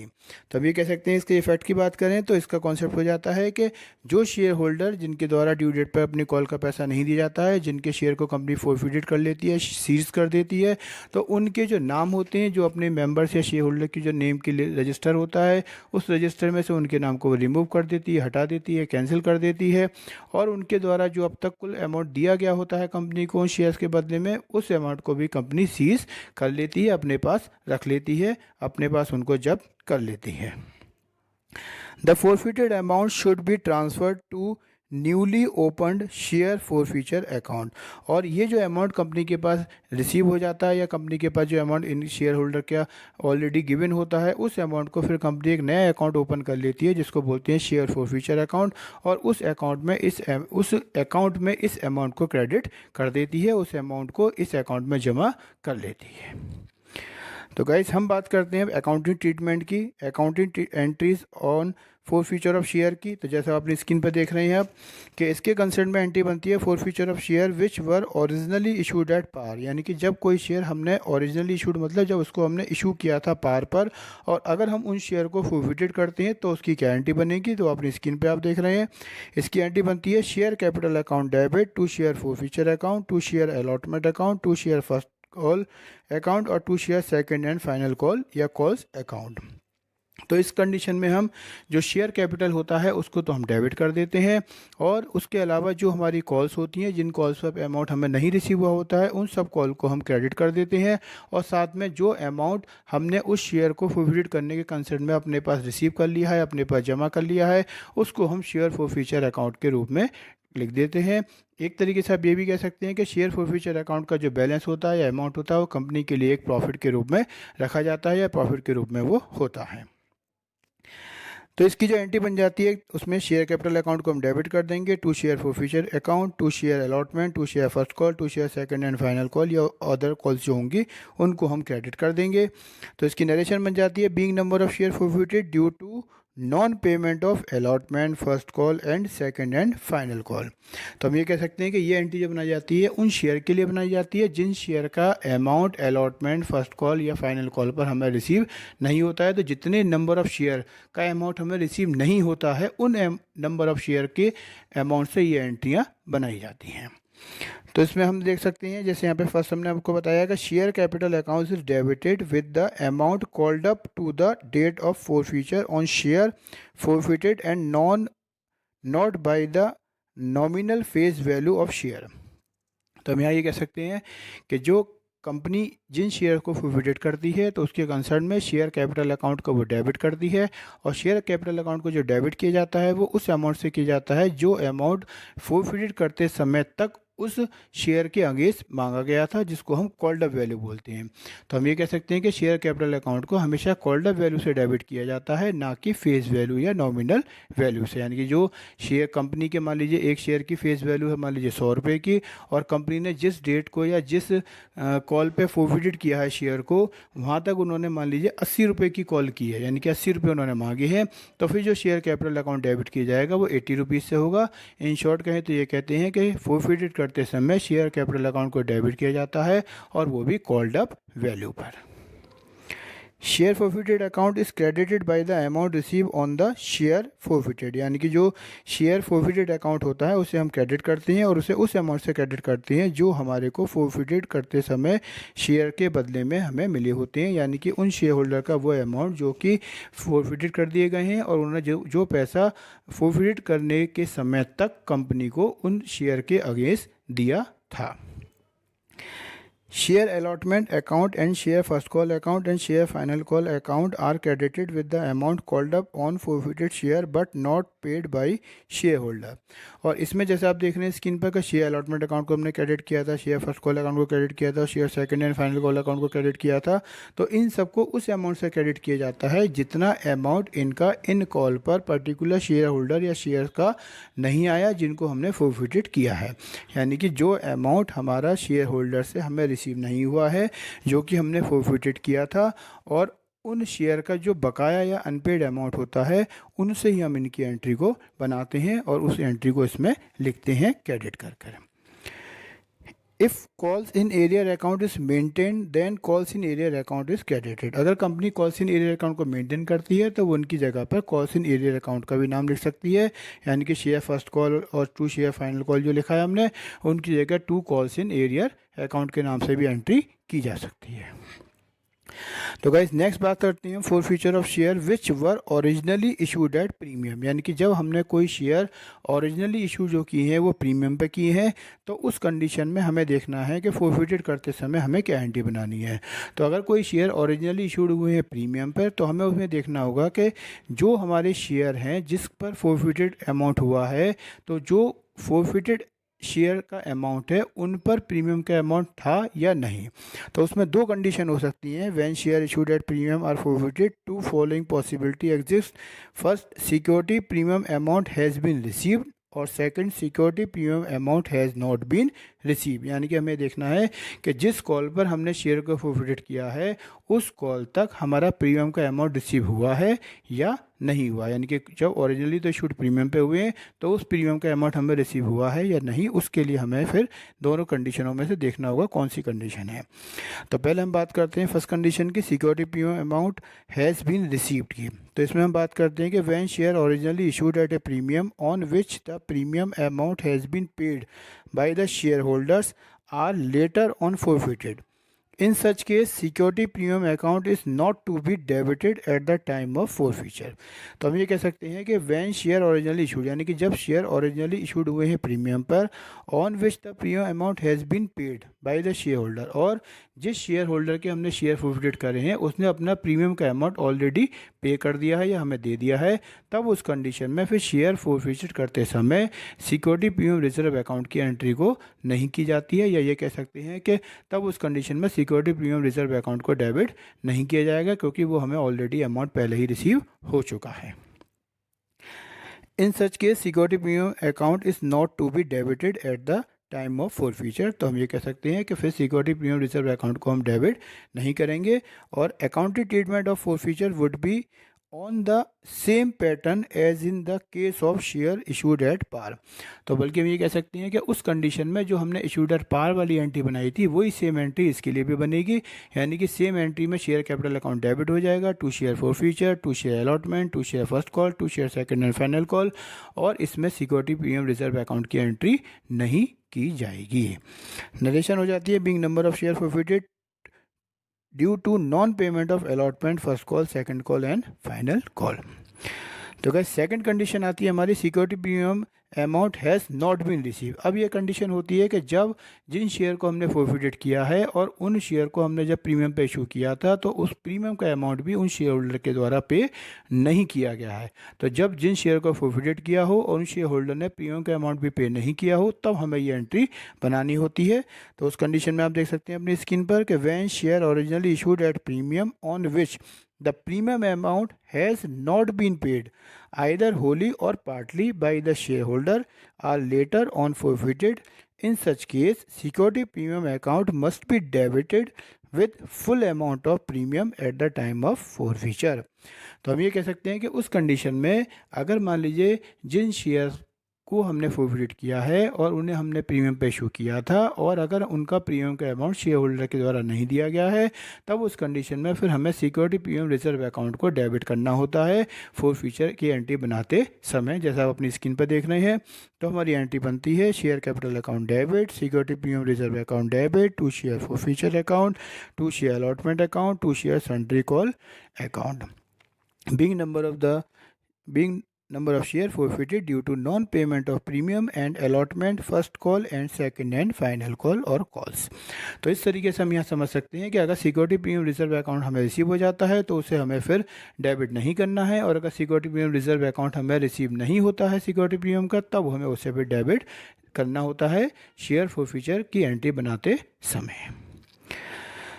तो गाइस नेक्स्ट टॉपिक आता है हमारा forfeiture of share issued at discount, यानी कि जो हमने share को forfeiture किया है और उसको हमने इशू किया था डिस्काउंट पर, तब क्या एंट्री बनेगी। तो when the share are forfeited the discount originally allowed to such share must be return back since the discount on issue of share is loss debited at the time issue, therefore it should be credited at the time of forfeiture। तो हम ये कह सकते हैं कि जब हमने कोई शेयर इशूड करे थे डिस्काउंट पर और उन शेयर को हमने फॉरफिटेड कर दिया है, तब फिर चाहे वो उस कॉल पर डिस्काउंट हो या ना हो जिस पर हमने फॉरफिटेड किया है जिन कॉल पर, उस कंडीशन में हमें हर हाल में discount on issued of share की एंट्री फॉरफीचर के अकाउंट में दिखानी पड़ेगी। तो उसकी एंट्री बन जाती है हमारी share capital account debit to discount on issued of share account to share forfeiture account to share allotment account to share sundry call और calls account being number of share forfeited due to non payment of allotment first call second call and final call. तो हम यहाँ ये कह सकते हैं एक तरीके से कि जब हम शेयर को फॉरफीटेड करते हैं और अगर हमने उन शेयर को डिस्काउंट पे इशू किया है तब उस कंडीशन में हमें discount on issued of share को हर हाल में क्रेडिट करना होगा। जैसे हमने आपको प्रीमियम की कंडीशन में बताया कि प्रीमियम में अगर अमाउंट हमें रिसीव हो गया है तो हम उसकी एंट्री नहीं करेंगे और अमाउंट रिसीव नहीं हुआ है तो हम उसकी एंट्री करेंगे, लेकिन डिस्काउंट की कंडीशन में आपको हर हाल में एंट्री करनी होती है और इसमें discount on issued of share को आपको क्रेडिट करना होता है। तो नेक्स्ट बात आती है हमारी गाइस री इशू ऑफ फॉरफीटेड शेयर की। तो री इशू ऑफ फॉरफीटेड शेयर का मतलब होता है कि अब कंपनी ने जिन शेयर को फॉरफीट कर लिया है तो कंपनी के पास ये राइट होता है कि वे उनको दोबारा से री इशू कर दे। तो अगर फॉरफीटेड शेयर को जब कंपनी दोबारा री इशू करती है तो उसके कंसर्न में क्या एंट्री बनती है वो हम आपको बताते हैं। तो पहले इसका मीनिंग समझते हैं। The director of a company have the authority to reissue the share once forfeited by them in accordance with the provision contained in article of association. तो हम ये कह सकते हैं कि जो कंपनी के डायरेक्टर होते हैं उनके पास ये अथॉरिटी होती है, राइट होता है कि जिन शेयर को वो फॉरफीटेड करते हैं वो अगर चाहें तो अपने आर्टिकल ऑफ एसोसिएशन के अकॉर्डिंग उनको वो दोबारा से इशू कर सकते हैं। They can reissue the forfeited share even at a discount provided the discount on reissue does not exceed the amount paid on such share by the original holder, but in case of share originally issued at a discount, the maximum permissible discount will be the amount paid on share by the original shareholder plus the amount of original discount of the shares. तो guys यहाँ कह सकते हैं कि जो share holder होते हैं, director होते हैं, वो कंपनी के जो फॉरफीटेड शेयर होते हैं उनको जब रीशूट करते हैं तो उनको वो डिस्काउंट पे भी कर सकते हैं। नॉर्मली हमने आपको बताया था कि एक कंपनी अपने शेयर को डिस्काउंट पे इशू नहीं कर सकती है, केवल स्वेट इक्विटी शेयर को ही डिस्काउंट पे इशू किया जा सकता है, यानी कि एक नई कंपनी अपने शेयर को डिस्काउंट पे इशू नहीं कर सकती है। लेकिन जो रीशूट की बात आती है तो वो डायरेक्टर कंपनी के उनको डिस्काउंट पे इशू कर सकते हैं, लेकिन उस डिस्काउंट का जो अमाउंट होगा मैक्सिमम वो हमारे जो शेयर फॉरफीचर के रूप में हमें अमाउंट रिसीव हुआ है उससे ज़्यादा नहीं होना चाहिए या उससे कम होना चाहिए। हम ये कह सकते हैं जैसे मान लीजिए एक शेयर 10 रुपये का था और हमें एक शेयर को जो फॉरफीटेड किया तो उसके 6 रुपये आ चुके थे, 4 रुपये उनके बकाया थे। तो इसका मतलब ये हुआ कि जो 6 रुपये हमारे को रिसीव हो गया था शेयर फॉरफीचर के रूप में, तो जब हम उसको रीशूट करेंगे तो हम मैक्सिमम 6 रुपये तक का ही डिस्काउंट दे सकते हैं, उससे ज़्यादा का डिस्काउंट नहीं दे सकते हैं। तो गाइस अब हम बात करते हैं इनकी एंट्रीज के बारे में। जैसा आप देख रहे हैं स्क्रीन पर कि reissued of forfeiture of share की कि when forfeiture of share originally issued at par और प्रीमियम और discount and reissued of forfeited share at par, यानी कि जब कोई शेयर हमने इशू जो किया था चाहे वो हमने पार पे किया हो, प्रीमियम पे किया हो या डिस्काउंट पे किया हो, लेकिन अब हम अगर उसको रीइशूड जो है वो हम अगर उसको करते हैं किस पर, पार पर। तो अगर हम रीशूट पार पर करते हैं तो सिंपल एंट्री बनेगी हमारी bank account debit to share capital being forfeited share reissued at par. उसी तरीके से आप देखते हैं कि when forfeiture of share originally issued at par और प्रीमियम और discount and reissued of forfeited share at premium, यानी कि अगर हमने कोई शेयर जो इशूड किया था वो चाहे हमने पार पे किया हो, डिस्काउंट पे किया हो, प्रीमियम पे किया हो, और अगर हम उसको रीशूट जो कर रहे हैं वो हम उसको प्रीमियम पे कर रहे हैं, तब उसकी एंट्री बनती है फिर bank account debit to share capital account to security premium reserve account being number of forfeited share issued at premium. तो यहाँ पे अगर सिंपल एट पार पे एंट्री होती है तो एंट्री बनती है bank account debit to share capital account being forfeited share issued at par, और अगर उसको हम प्रीमियम पर रीशूट करते हैं तो एंट्री बनती है bank account debit to share capital account to security premium reserve account being number of forfeited share issued at premium. तो गाइस नेक्स्ट बात करते हैं हम reissued of forfeited of share में ही। When forfeited of share originally issued at par और premium and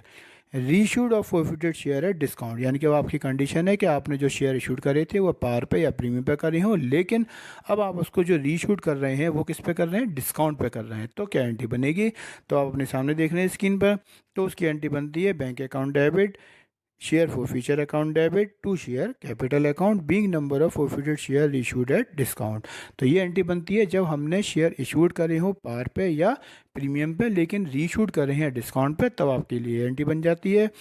उसी तरीके से नेक्स्ट आप देख रहे हैं अपनी स्क्रीन पर कि अगर आपको मान लीजिए क्वेश्चन में दिया है कि when forfeited of share originally issued at discount reissued of forfeited share at discount, यानी कि अगर कोई शेयर हमने इशूड भी करे हैं डिस्काउंट पे और अब उसको री इशूड भी डिस्काउंट पे कर रहे हैं, तब उसकी क्या एंट्री बनेगी? तब उसकी एंट्री बनती है फिर bank account debit, discount on issued of share account debit, share forfeiture account debit to share capital. यानी कि इस कंडीशन में हम ये कह सकते हैं कि मान लीजिए एक शेयर था हमारा 10 रुपये का, हमने उसको अब रीशूट करा है 7 रुपये का और डिस्काउंट हमारा ऑलरेडी पहले था 1 रुपये का। तो इसका मतलब ये हो गया कि जो रीशूट करा है 7 का वो हम बैंक में डेबिट कर देंगे, जो हमारा पहले का ओरिजिनली इशूट था डिस्काउंट 1 रुपये का उसे हम डिस्काउंट के नाम से लिख देंगे, और बाकी जो बैलेंस रह गया हमारा 2 रुपये का उसे फिर हम शेयर फॉरफिचर के अकाउंट के नाम से लिखेंगे और टोटल एक शेयर हो जाएगा हमारा 10 रुपीज़ का। तो इसका मतलब अगर हमने ओरिजिनली इशूट करा है डिस्काउंट पर तो पहले जो डिस्काउंट का अमाउंट होता है उसे डेबिट करते हैं, और अगर फिर कोई बकाया अमाउंट रह जाता है तब शेयर फॉरफिचर अकाउंट का यूज़ किया जाता है। तो गाइज लास्ट में हम बात करते हैं on balance of share forfeiture account transfer to capital reserve account, यानी कि अब शेयर को फॉरफिटेड करने के बाद अगर हमने उनको रीशूट कर दिया है और रीशूट करने के बाद भी अगर हमारे पास कोई शेयर फॉरफिचर अकाउंट में बैलेंस रह जाता है तब उस कंडीशन में उस अमाउंट को फिर हम कैपिटल रिजर्व में ट्रांसफ़र कर देते हैं, जिसकी एंट्री बनती है share forfeiture account debit to capital reserve account being balance of share forfeiture account transfer to capital reserve account. तो गाइज इस तरीके से जो हमारा ये पूरा टॉपिक था हमने इसके लिए लगभग आपके 9 वीडियोस हमने आपकी टोटल इसके लिए तैयार की हैं, जिसको आप हमारे प्लेलिस्ट पे जाकर चैनल पे देख सकते हैं। और हमने कोशिश की है कि आपको इसकी जो पूरी इन्फॉर्मेशन है with theory, general entry, format, सारी चीज़ों की इन्फॉर्मेशन हम आपको देने का प्रयास किया है, और हमें उम्मीद है कि आपको पसंद आए होंगे। अगर आपने इसको सीक्वेंस में नहीं देखा है तो आप हमारे चैनल पर प्लेलिस्ट में जाकर कंपनी अकाउंट जो हमने प्लेलिस्ट इसकी बना रखी है आप उसमें इसकी सारी वीडियोस को एक साथ देख सकते हैं और अपने यूज़ में उनको ले सकते हैं। गाइस अगर आप हमारे चैनल के साथ नए जुड़े हुए हैं तो प्लीज़ हमारे चैनल को सब्सक्राइब जरूर कर दीजिए, और अगर आपको वीडियो हमारी पसंद आती है तो इसे लाइक, शेयर और कमेंट इस पर ज़रूर करते रहें ताकि हम आपके लिए और अच्छी वीडियो को बना सकें। अब हम आपके लिए इसमें जो वीडियो बनाएंगे वो न्यूमेरिकल सेशन की बनाएंगे, हर टॉपिक की हम आपको न्यूमेरिकल वीडियो देंगे बनाकर ताकि आप उसकी थ्योरी भी समझ सकें अच्छे से और उसकी न्यूमेरिकल वैल्यूज़ को भी आप अच्छे से समझ सकें। गाइस आपका बहुत बहुत धन्यवाद, थैंक यू।